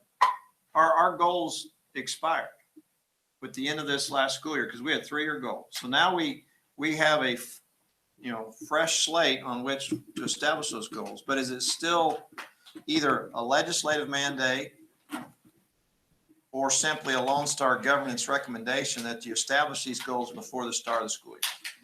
And I don't think Lone Star Governance was predicated on COVID-19. I'm just going to be honest with you. I can't. I'm not the TEA answer. I'm the Larry answer. I'm not going to consider that as being, that we changed in midstream if we need to take an assessment at the beginning of the year. Because I don't think any of this was predicated on. Look, we weren't here for March. Okay, let me revise the question this way. Is the legislative mandate for the targets, must they be set before the start of the school year? September, by the first day of the student day. So those targets, those state mandated targets there is legislation that says if you want to comply with the law, those have to be in place before the school year starts. Yeah, and keep in mind with the legislature that everything starts September 1st before CASB is even put out. There's a lot of things in my mind like that, number one. Number two, your Lone Star government district, PA is not going to come looking for you in this interim. Number three, they have nobody to monitor these things. And so, what penalty are you going to ever get assessed? We want to do our best to go by the law, but There was also some guidance released today on some of those legislative requirements. And when we talk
You don't get dinged if you don't either. I also think it's an assumption based on every normal year prior to COVID. Right. So, I know you're learning stuff every day, but what the initial test will be in quote September, is that what you said? And if their test result turnaround is like any other test result turnaround, when will we get the results? We're working on the assessment calendar now, and there's still a lot to be learned about the beginning of your assessment. There's an online availability, there's a paper and pencil availability. So once we get what that looks like to campus administrators and let principals make the best decision for their campus, it'll still be scanned into our Eduphoria, which is our system, or submitted electronically and turned around, I feel like fairly quickly. Oh, so we get, well, by that, you mean, are we grading Internally. the papers? It's an So if it's internal. online, We'll get that feedback right away. So online, once you take it on the assessment online, which the state is moving to online assessments in 2 years. So we're preparing ourselves. So once you take the assessment online, your feedback comes right away. So there's no delay. If it's by paper, now we've got to run into a Scantron and grade. Our goal would be to have the data by the middle of September, so that we need, because we can't keep delaying in order to respond to gaps, et cetera, to plan instruction for what kids need. Can we apply for a waiver to set the numbers in October? There are no waivers at this point, other than what you'll see coming up. But we'll see where There's no waiver necessary. Right. We'll see where the state I is. heard the legislative mandate, we have until January to do this, even though For the third grade math, reading, and CCMR goal, those not legislative, for the targets, the other targets. not for these others. Right. Oh, okay. And we'll see where conversation might generate. Will that get included with the January 31, allowing you a January 31 time to update anything that you may have initiated? We'll see where that might look like. But on some of the others, it's going to be there'll be some challenges that we'll have in front of that. If we decide to do third, math and reading and CCMR outside of Lone Star Governance, we have until January 31st to set those annual targets and all that reporting. Inside of Lone Star Governance, though, from what I understand, these are supposed to be set prior to the first day of instruction, As mandated by the legislature as mandated by or our as coach. mandated by TEA. Right. Is that the distinction? I don't agree with that. You know, you built goals, when you didn't have any, you built goals somewhere in the middle of the year or January, February, and then it started to, you know, the next year. You're just not in that because of the way your goals ended, and because we're trying to tweak Lone Star Governance to match those things. You've got a grace period for that. My deadline, which I had not heard, January 31st, I had not heard that to this point. And so the mandate's not being a consideration. That throws a different light on that. The Lone Star Governance, in my mind, as you tweak that, we can use the out that, hey, with these legislative updates, we gotta, you know, we need some time to do this. I just don't see that. And also, I want to mention this before I forget to say it. I love that you chase the points in the implementation side, but don't let that overshadow good common sense and the fact that what we're trying to do is continuously improve on student outcomes. So in my mind, if we got to change the goal progress measure that makes sense for us, take the hit on the points and let's move on down the road and do what's right for kids. I don't think it begins and ends with Lone Star Governance and 75 points, 76 points, 77. As long as we're not just opting out for any reason, we got a legitimate reason to do that. But I focusing on the first half of what you said, I don't think there's any deduct points from what I'm hearing in the Lone Star Governance scoring system or otherwise to wait until September to set your goals for the next 5 years. Is that correct or not correct? I don't see that. What? I don't see that. So is it okay? I don't see that penalty. No. Okay. Well, there is a penalty, however. There is a penalty if you set the goals. If we were to set the goals in July and August and then change them in the end of September. Right? Yeah. Okay. All right. My last question on this page. Explain why the percentages don't go up in the goal progress measure 2.3. So that was deliberate and intentional also. Since we have no ability to impact our pre-K kids prior to them entering school, we feel like we need to set a high standard and hit that every year. If we had access to kids prior to pre-K, it would make sense that we would build a graduated increase. But because we never have the ability to impact pre-K kids, we feel like we need to set a high standard initially and always hit it. And when is this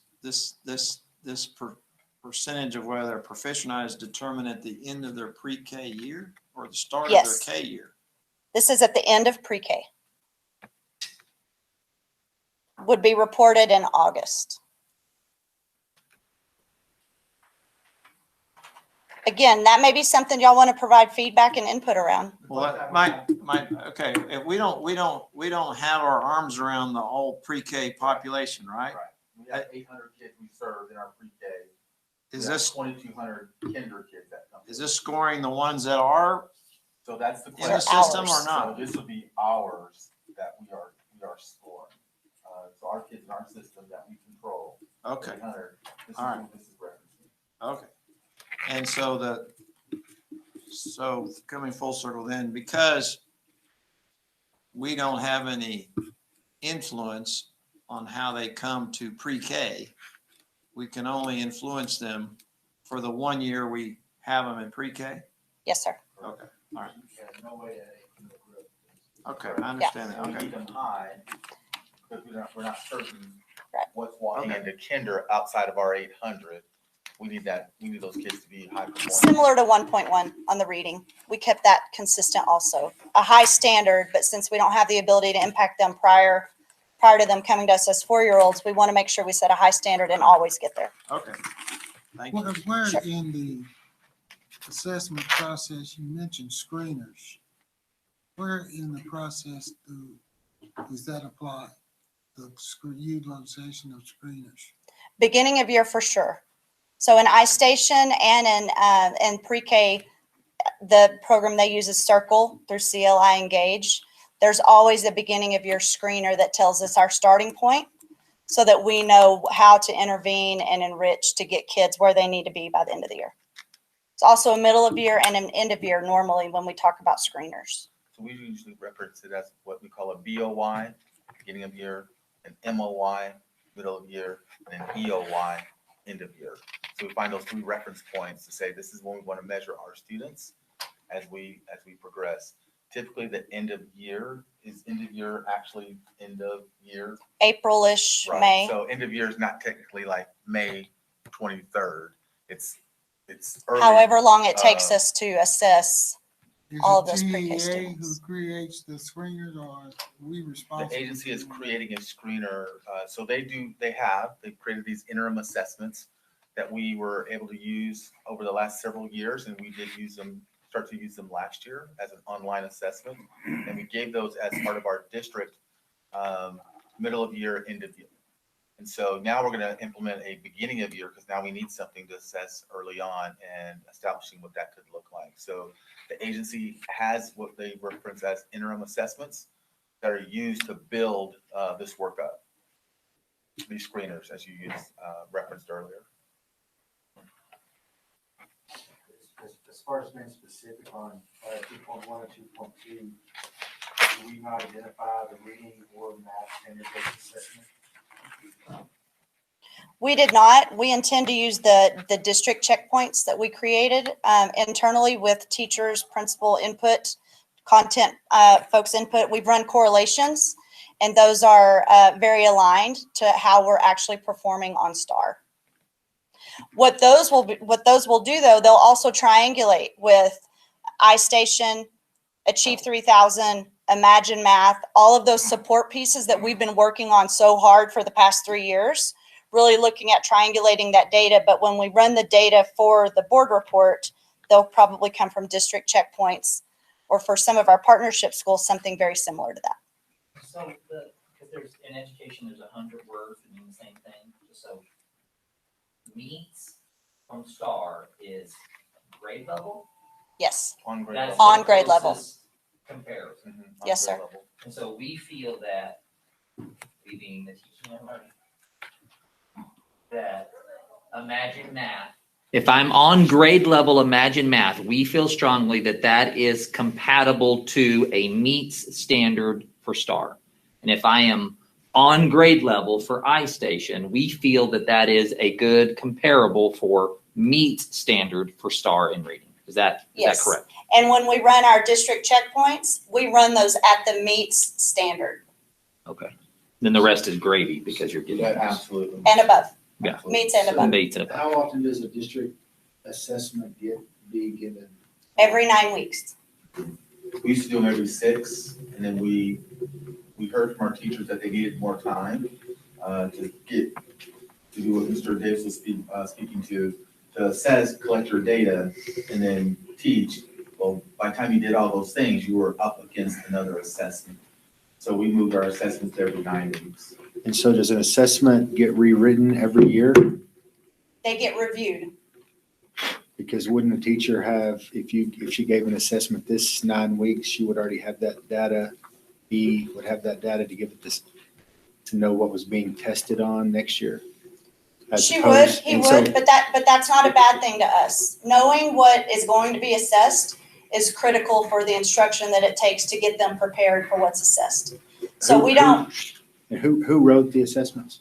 Teacher. Because I groups of remember teachers 2 years with ago, we had a directors. problem with assessments because there were bad questions, and I don't remember the detail, but there were some issues with assessments a couple I of think years there ago. are times where we have teachers who might challenge a question and how the question was written and the outcome of it. I don't think there's ever any assessment that someone takes that may not have that built in. We work hard to bring teams in to review, vet, edit, compile We ran data to see, okay, let's triangulate this data and let's look at our benchmark assessment versus the test itself. And it was spot on, meaning if you performed this way on the assessment, you were gonna be within plus or minus 4 points around the state assessment. So the validity of the quality of it has improved to show that it delivered that. And we presented that to our teaching and learning team, principals included, and highly impressed about what that meant, because there was a lot of doubt around the quality of it and did it or did it not, and the questions. So as we get information from teachers, like maybe this question is like this, we do that. So in that review, so that's not the same test year over year, right? So you can kind of game the system, meaning I can, which teachers don't do, but I can teach you these things I already know that and help you. And that's going to give me this false positive, meaning I'm going to kind of move you along, we'll hit it, but we don't hit the big mark because it's the same test year over year, and I know how to, in essence, beat the system. They review and see are there new things. So the TEKS and the test, the state test is not changing. So that's another 4 years of keeping the same standard and not changing the state test. So we know what that looks like. They released the state test previous year, so we have that in our bank to help us build what this knowledge looks like as we're going forward. The TEKS are not changing, so that's keeping a lot of things static for us. Now it's just a review. What do we need to clean up? Is it, maybe 1 year it's 1/4, the next year it's 2/3, right? So it's still the same kind of problem, but it's not the same numerical numbers that are potentially being used within the test. I also hear what you're saying, Mr. Murray, in that some teachers may teach the question and not the standard. What we've tried to do, and I think we've really come a long way in teaching and learning with our line of thinking, is really develop systems on our best people, not some of the worst practices that happen. So when we count on teachers to teach the standard, we count on teachers to teach the standard. When we look at that assessment and triangulate it with iStation data, and there's a big discrepancy, there's definitely a conversation that happens in that team, with that principal, with that teacher about, okay, let's talk about why our data is so different on the checkpoint versus what we're seeing on iStation or Imagine Math. Let's talk through why they might be different. And then with coaching and conversations, we build capacity, teachers learn, and then we're on a great instructional path to teaching the standards and not the questions. Because the test could change its language, and if I've only taught you the question, and the test changes language, now you're lost because you don't know how to implement the process to attack the question as presented by the test, because it's different from what you've been accustomed. So teachers have done a tremendous job and effort around understanding the processes of how kids need to approach language and literacy and numeracy to attack what's going to be at the end, and seeing all the shapes and forms around it as opposed to just teaching it one way, meaning there's a question, I'm going to teach you that, and if it doesn't appear like that on the test, we're in trouble, but if it does, we're in. Likelihood of it looking the same, or it's not going to be very high. Now, what's really powerful is our work with Get Better Faster, and what we're learning with the Relay Graduate School of Education work is teachers are learning how to break that standard down into know and show charts. What do students have to know, and how do they show that they know it? And that's really been great in capacity building with teachers that then make better lesson plans, that then make better exit tickets, lessons, instruction, et cetera. So we're really getting there and excited about the progress that we've made and the work that we'll continue to do, but all of that moving toward improved student outcomes. So will iStation and Imagine Math still be used in the district? It's just not going to be the They focus will, point of and the they'll be testing. reported internally with lots of conversations internally, just won't necessarily be part of the reporting that happens to the board and Lone Star governance. And teachers we've shared, appreciate the iStation and not heard much differently. And Imagine Math, you saw during one of our board reporting times, the gains that we're making around the continued use of Imagine Math, and as well as shared some calibration pieces that we need to think about, because that's not how things are getting measured in our out data, but teachers were sharing with us, we think the calibration could be off. So let's take that out of the equation Now let's use it as a great tool. Now let's measure it this way. Again, strong correlations also with predicting STAR with those support programs. So we're really excited about the continuation of those. When we look at goal three, actually not a lot of changes in the goal other than ensuring that we're increasing that expected graduation rate. One difference you will see is a new goal progress measure 3.3. And now we're actually want to look at the percentage of second-year high school students, which normally would be a sophomore. But if a student is not on track and didn't earn 6 credits as a freshman, we still want them to earn at least 6 credits in their second year of high school. So while it seems logical to call that a sophomore, not all kids that are in their second year of high school are considered sophomores. So we wanted to be really clear on the language that no matter what your classification is, if it's your second year in high school, we expect you to also earn 6 credits.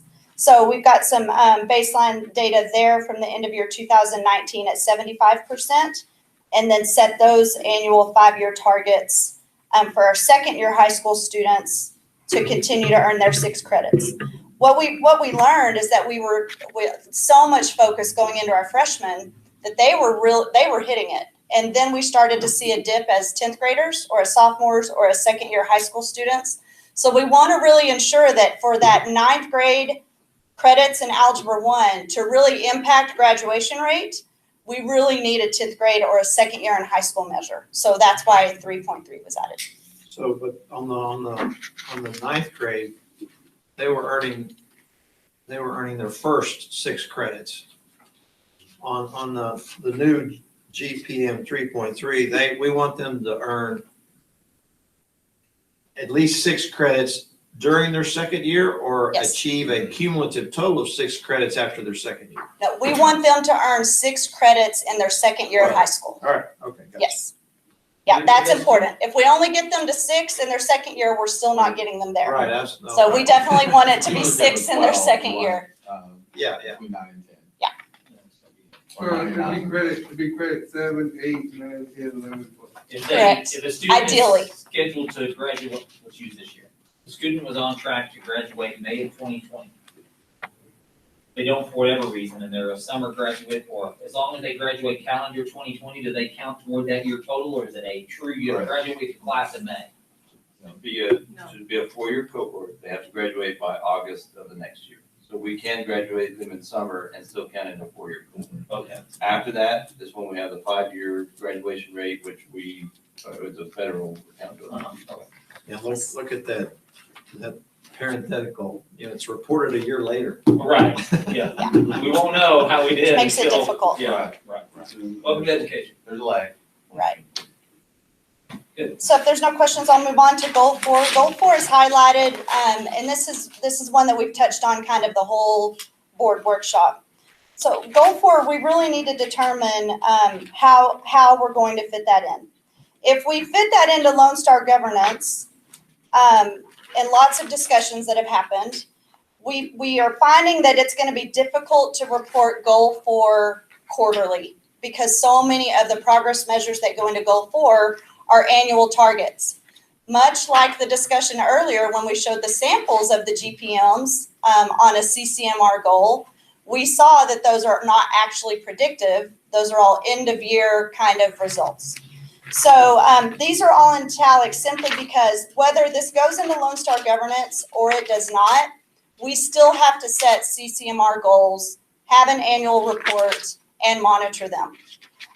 What the discussion is around, do we want to put it in Lone Star governance, or do we want to have it external since it's difficult to report out quarterly? Is there anything, Coach Larry, is there anything punitive if we have a 4th goal, but it's just the way the data reports, we could only assess that annually There would be within Lone Star governance. because of the quarterly? Yeah, because the quarterly. And also that you would violate Lone Star governance definition of goal progress measure if it's can only be determined at the end of the year and it's not predictive of anything. It's not predictive, it's actual results. I can't believe GA put it in the format they did of the early thing, but I will say, this is not an unusual goal across the state for Lone Star governance school districts. Almost everybody did an early childhood, everybody did CCR. That was true of at least 3 goals. That's what we're supposed to be doing. But what did their goal progress measures look like? Right. You use certain things like how many college credits by the end of your junior year would be predicted if you're gonna be college ready. Certain things like coherent sequence of courses, which by the way is going away as being making you career ready, but it still could be an indication towards moving a kid to career ready. Well, Mr. Wade, didn't you mention ASVAB and TSI? We can track the number of Those are both students used. that are doing that. Those are two of the elements that can be used as that for military, and then TSI for college, which we have TSI listed in here. We don't have. We can get those numbers quarterly, how many Dual have taken credit that. college attainment is another one, but we don't have that piece built in by how many you get in your at the senior high, or potentially even at the freshman, your freshman, sophomore, junior, senior year. What could that look like? Something we could think about. I think another thing you might want to consider within that, I don't want to get in the middle of it, but history maybe might tell you about the percentage of kids that are usually career ready and the ones that are college ready. And that should to give you some indication of what your goal progress measures might need to look like. Does that make sense? In other words, I'm just saying, Crane, 80% of our kids that were college ready went to college route. And so that was a bigger percentage than the career in there. And so when we set goal progress measures, we would set it more towards college prep than we would career. Which you can't measure until they get to college, until they enroll. Right. So, I mean, that's kind of the double-edged sword of CCMR, because all of these are really impactful and very important.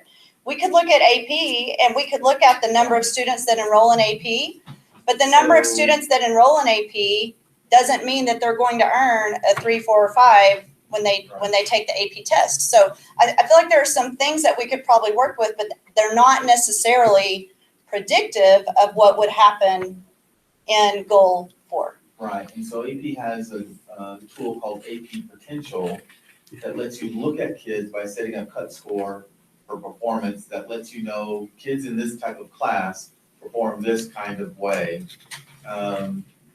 But again, AP exam is given at the end of the year. It would be a 3 that would have to be scored, which is the passing rate on the AP exam. Just because you don't score a 3 doesn't mean you're not college ready, but they've used passing the test eliminates the college class as well. A college does not have to accept the AP exam when you enroll in the college class, into college. So there's a number of different factors, bless you, that sit through there, but this one will be, it's a challenge to work through what are measures along the way. And Mr. Horner put together a really strong document that's the very last tab in your binder that's about CCMR. And so I want to also make sure you have the opportunity to review that as we consider what to do with the CCMR goal in general. And I don't know if you want to take time tonight or make that part of our next board workshop where Mr. Horner goes a little bit deeper into CCMR and how those pieces are calculated, et cetera. Can we make that a part of it? Yeah. You have it, at least have it to review and look at. Go ahead. Has anybody, so we're talking about protective goals, SMART goals. Does that outcome, can you go base it back to their junior year solely for graduation? Because in junior year, you're tracking the kids, and by junior year, in the junior year, you should be able to say, hey, this amount of kids are going to graduate. We would love to be able to say that, and they're eligible to graduate, but how many actually graduate is the question. We track it by cohort. And actually starts in 9th grade that So we by start 9th tracking grade, that. we start tracking them, so not just, yes, we could do that in the junior year by credit attainment, by GPA. We can figure out what that could look like for the potential for a class in order to meet that success, but in their junior year, there are students we lost in the sophomore year, and we lost them the freshman year. So it's about keeping those kids in play. Which loss is bigger from which year the loss is bigger from junior to senior? Oh, no, it's early, not late. Yeah, so that's what I'm saying, it would be predicted, right? Well, that's why we have the credits that are built in. If you hit Algebra 1, if you hit credit attainment, we know those are two key factors for you to stay in play and continue to progress through high school. So- And now, if you get 6 more as a second year, then you're even more likely Right. to graduate. So we felt that putting leverage in 9th grade as well as in 10th grade kept students in play to move along the process. Just recognize that we have about 12 indicators we use, 9 through 12, that we call them on-track indicators. Everything from, have you been assigned to DAEP? That's an indicator at risk of possibly not graduating, things along those lines. Right. So Overage, failed a class, Attendance. attendance. We look at all those factors that say this student is in trouble, and we have to immediately provide some support around what's the root cause as to why that is occurring. Well, this may be too simplistic, but in my view,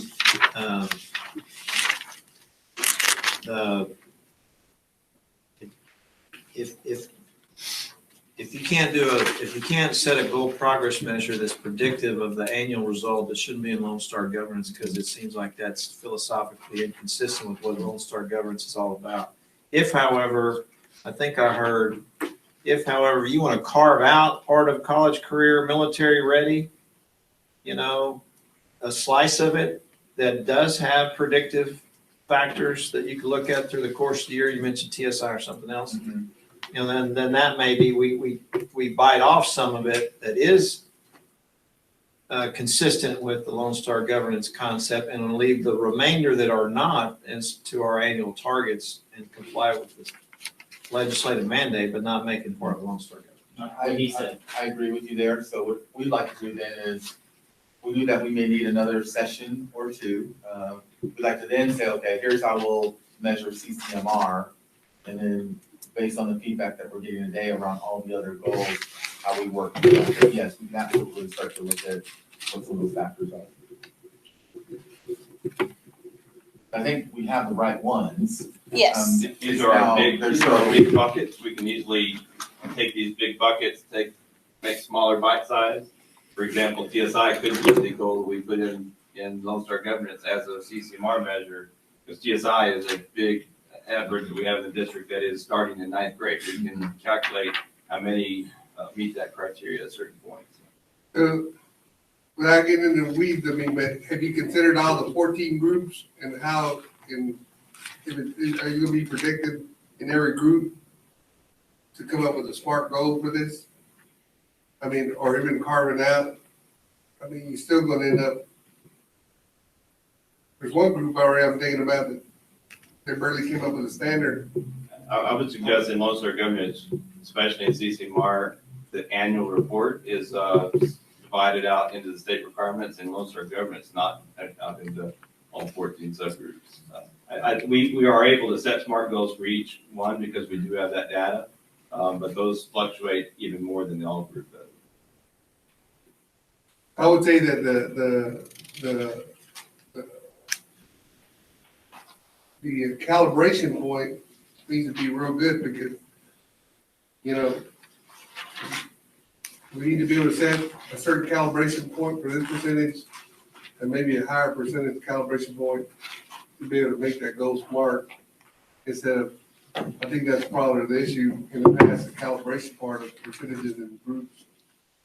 I also think, I think I hear what Mr. Order's saying is we can set a TSI goal in Lone Star governance if we need to, and set it the way we want to set it. And then we also have a CCMR goal outside of Lone Star governance that measures whatever we determine needs to be measured, and it would have to be measured by all 14 student groups on the outside. But as to the latter, that would just be an annual target for those groups. Yes, sir. And that's why it would be outside Lone Star. Correct. Yes, sir. And I made some notes here for us to discuss internally also as we wait for the feedback from this group. Can I just said, I'm sorry. Absolutely. The one thing that I just want to prepare you for is that all of our concerns over slide, CCMR took the biggest hit. We stopped giving ACT.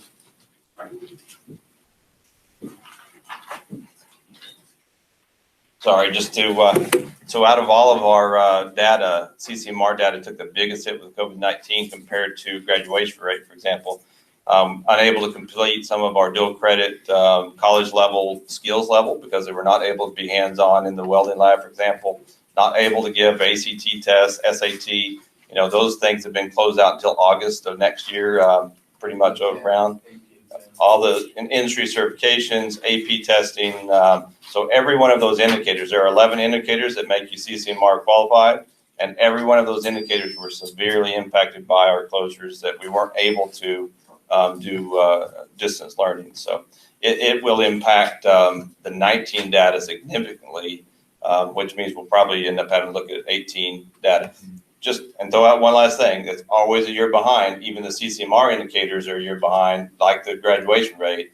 So that adds that additional factor of probably why they gave us till January 31st for the CCMR goals. So I think just to point those issues out. But there was nothing with the waiver involving graduation?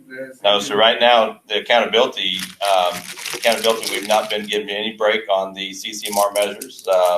They're still talking through that, but the accountability for the high schools is still not changed. It will impact the classes for the future significantly as well because of, again, we start giving TSI in 9th grade. We were unable to do that. We're going to have to double up those kind of tests, you know, to get them. We stopped our 11th graders in our college, our academy classes where they're doing dual credit. We're not able all to complete their dual credit course, so they're going to have to be doubled up on skills before they get a level 1 certificate, things like that. The waivers, there were no waivers that gave us any break. So it doesn't give you the waivers for any of the work that you have to complete moving into your future. It gave us a waiver on ASVAB, meaning your current seniors cannot take this test, which is a military test. So we're waiving that as an option, but going into the future years, we're still going to need kids to complete ASVAB and complete AP exams and their dual credit certifications that we lost time on. Like Mr. Horner says, we've got to add more time to them somewhere in order to take care of that. How far out do you think we are before the next workshop meeting? I mean, obviously we meet regular Monday, sometime between then and the July meeting, that's presumptuous. So we potentially could have, depends on conversations and the outcome at the end of this, but it sounds like at least one more, but 2 just to be safe going into August. So it's 1 between now and into July. July 4th. And as if I remember correctly, as Lone Star Governance, we've got to take this to the community and get their support in it, that we've chosen smart goals and right goals to. Yeah, but what I'm picking up on what we said earlier, I'm not sure that we set these goals until after September initial test results. Is it still long? That was a change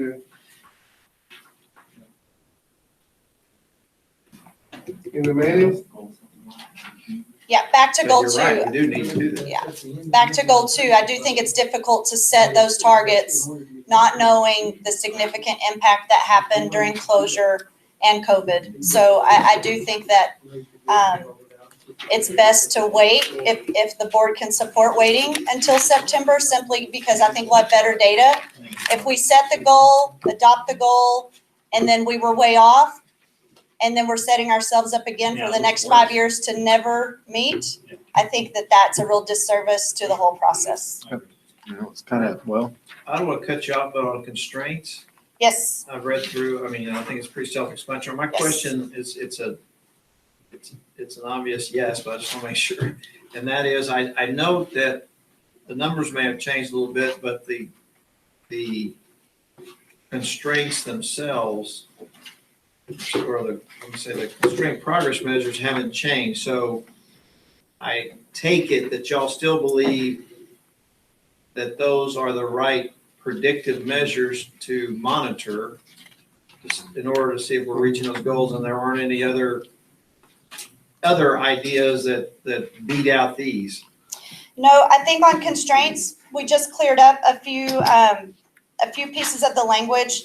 In the former language, it still had messaging like FIR, formerly improvement required, improvement required. Now with the new accountability system, it's an F school or an F rating. So we cleaned up some of that language, but we didn't do a lot of significant changes. There's some data we still need to figure. On 2.2, we don't have that data figured out just yet. We're in the process right now of filling vacant positions, making sure that those shared experiences are across our elementary assistant principals. And then also just one other thing to point out in constraint 2.1, just know that this year what will happen with accountability ratings, there'll actually be a no rating because due to a state of disaster. So we still are working on what those F campus numbers are right now in order to set the targets, but just know that this year it's a no rating disaster. Yeah, so will you qualify that for me? So does that reset the clock and every school, every campus next year is just no rated at all? You just didn't get an updated rating. Whatever your 19 rating is what you are until you get re-rated. And we're still in school improvement and we're still going through all of those processes. Until take another test to show different. I would like to reconsider constraint progress measure 2.2 Right, I was just sharing that with. because I think there's a conflict there. Okay. And so I think the board needs to discuss that, and I would welcome your input about how many assistant principals do we lose a year because, and I've talked to them before, that would give you the information that says, in order for me to be effective, I need to grow a relationship with the kid. And so, or student. And so for us to up and move them and actually put in there with that, we've got to move them. Right, I had that challenge going in and talking with the executive directors, we slowed that down.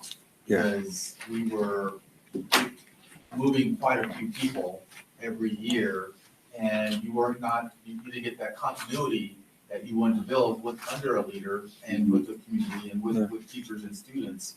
And I could see that, and it was becoming a challenge. And so that's what I was sharing with Jill right now, that 2.2, my recommendation, we need to take 2.2 out. We know that we need to give people diverse experience. I don't know if it needs to be measured this way, where we're moving 17 to 22 people a year to accomplish that. I agree. And we got campuses now that are they got autonomy, so, that campus might not want you to do that because we've given them autonomy, so you gotta respect their wishes in a sense. And so some of that needs to be looked at because those campuses, is that gonna fit in there also? Some of these goals. I mean, the kid learning, they gotta learn, right? I mean, it doesn't matter what campus they're in, but that's just how they do it, right? The autonomy part. Yeah, that's something that we need to think about. Yeah, I think that's valuable input and feedback. And so I made a note of that to either look at something different or potentially remove it altogether. And so that's something that we can definitely go back and have internal discussions around. If there's something the board feels compelled to put there that helps us measure, not allowing adult convenience or preference to take priority over the academic progress of students, we welcome those comments and that feedback as well. Once again, that's another point, just to have no more is the fact that you gotta go with autonomy.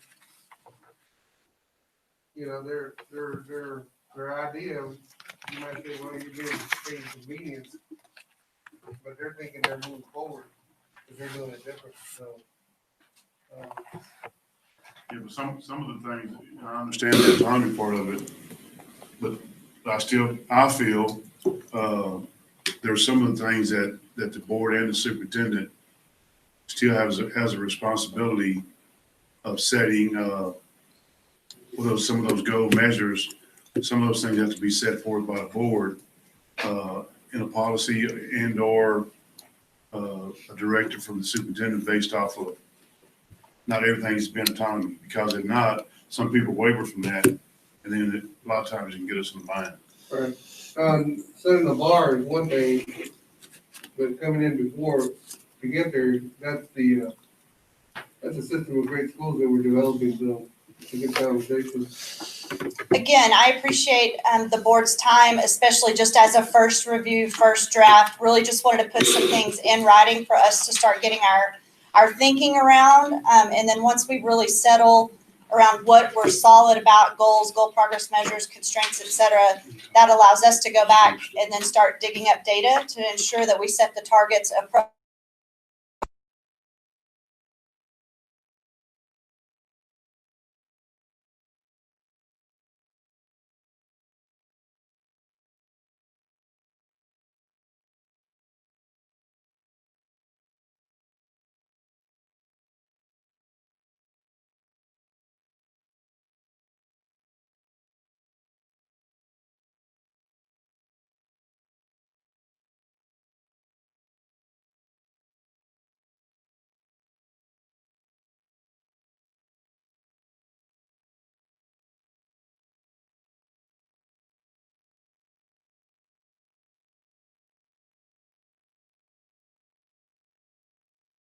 A former AE local and then the draft of the new, along with how we performed on the former, or are you asking for these revised and how we performed historically with the revisions? I would love it to be side by side, but because we've changed some things, I don't know that that would be apples to apples. And so just to be able to see what, This was the goal, this is what we did. yeah, and this is where we finished. So I have historical data on our first set of AE local. Okay. And then if there's something that I need to go back and pull historical on the revised, I can do that. I know where we finished 2019, so that helped us set kind of the targets moving forward. But if there's definitely more information that we need, then yes, we can do that. Yeah, I think I'd like to see both in the sense of, I'd like to see the comparison of what our goals were and what the revised ones are proposed to be, just so that I realize that they won't all be apples to apples, but at least we'll be able to see, okay, here's conceptually, we were going for K through 2, for example. Now we're just going for second. We understand the rationale now. And then meanwhile, I'd also like to see, as to the revised, here's the revised proposal, and how did we do for the last several years, or however, far back for the last 3 years we have the information for, to see how we progressed, as we look to setting the targets for the next 5 years. Does that make sense? Yes, sir. All right. Yeah. And I know there was one goal we met, and it was, and the impact was to meet the STAR data. And I know we met the assessment. We did better than that, but we didn't get no points out of it per se. It was a real stretch goal for us. I just can't remember right now when it was, but it'd be good to see the STAR data, and how we impacted that, because that was an assessment at the end of the year, compared to the goals we set. So on the revised goal 2, I can tell you that I have the 18 math, reading in both, and I have the 19 math, reading in both. And I think that's what I hear Mr. Davis saying on the revised. Can you give us some historical data around the revised set, Yes. or this draft set Yes. that you reviewed tonight? Yes, please. And I think we all learned in 2016 and 17, we set some really stretch goals. And so I appreciate the patience in the process and all the learning that happened, and just proud to be part of the work and the team, and look forward to just continuing to improve that process. I think Mr. Larry wants to, one more slide to. Yeah, just a follow-up. I'm going. Real quick, won't take much. One thing I just want to point out to you, which I think is it's powerful about Lone Star governance and the work that you're doing, and it goes back to what we talked about. I'm not happy we didn't reach our goals, which I understand. I can appreciate. This is transparent stuff. You go microphone. Oh, sorry. This process demands transparency, not only to your board, to your community, and sometimes when we fall short of our goals, that that has an impact on us as board members, as administrators, the whole thing. But I think through transparency also, we build a lot of trust. The whole idea about the monitoring reports, here's the goal and the progress measures, here's where we were, here's where we are now, this is where we want to be. And superintendent, if we're not meeting the mark, what's the plan? That's what the progress measures are about. Is there a reason? What adult behavior change do we have to have in order to get there? The intent, once again, not to penalize you because we're having to rehash some of these things in Lone Star governance, so we got to keep that in mind. And I want to just be real sure that the history of this quarterly progress tracker, when you took the original training in 2016, the whole idea was the board fills this out and they send it to TEA. There really wasn't a verification of that when you first started. As AJ brought forth the leadership board and those sorts of things, it became more important that we verified that information. For a while, AJ was the only one at the agency that did the verification. We then progressed to a point to where 2 coaches had to do the verification through Dr. Howard. We're now to the point is that your Lone Star governance can do the verification. In your progress tracker, the way that y'all, go ahead, I'm sorry. The Lone Star governance does the verification. What does that mean? Lone Star governance coach. Coach, okay, all right. In other words, I'm verifying the information. I do that through documentation and working with the board through some of these things that when you fill yours out, we may have a 13 over here, we may have a 2 over here, and working through that process to verify it through critical questioning, through documentation, those type of things. And so I just wanted you to know the progress of that over the time. You're still doing it like you were taught in 2016. Nothing wrong with that. That's what you were doing. But that verification to get on the leaderboard has gone through a couple of steps through there. And so, and for you to get on the leaderboard, and once again, I've got a problem with chasing points necessarily. I don't think that's always the best thing to do, but I also understand the hard work you've put in and the recognition you want on the leaderboard. And we want to try to get you to there also, because the verification of being on the leaderboard means you're focused on student outcomes. And so for the next stop, I'd hope we'd adopt the new LSG manual, try to look at verifying our quarterly progress tracker and see where we have distinctions among that, where one of our board members has said we have 3 points, someone else says we got 6 points, and trying to work with the board and the staff on verifying that and getting documentation that we can look at. And if anyone asks, say, yes, we did it, and this is how you can prove that we did. Okay. Your next steps, adoption of new LSG manuals. That's something the board formally does? No, I don't think so. It's just a matter that you move over into the implementation and the time tracker and those type of things. Yes. Yeah, okay, all right. Implement those. Utilize it, whatever. Okay. Questions about LSG, the process, a lot of conversation, great conversation with you. I'm here to help you. Understand my expertise runs into the direction of Lone Star governance and what's verifiable, what the parts have to be. Jill and her teaching and learning, they do a great job looking at progress measures and those type of things. Validity, that's not necessarily me, but I can make sure it's in the format it needs to be and we get the points on the implementation cycle that follow the research. Okay.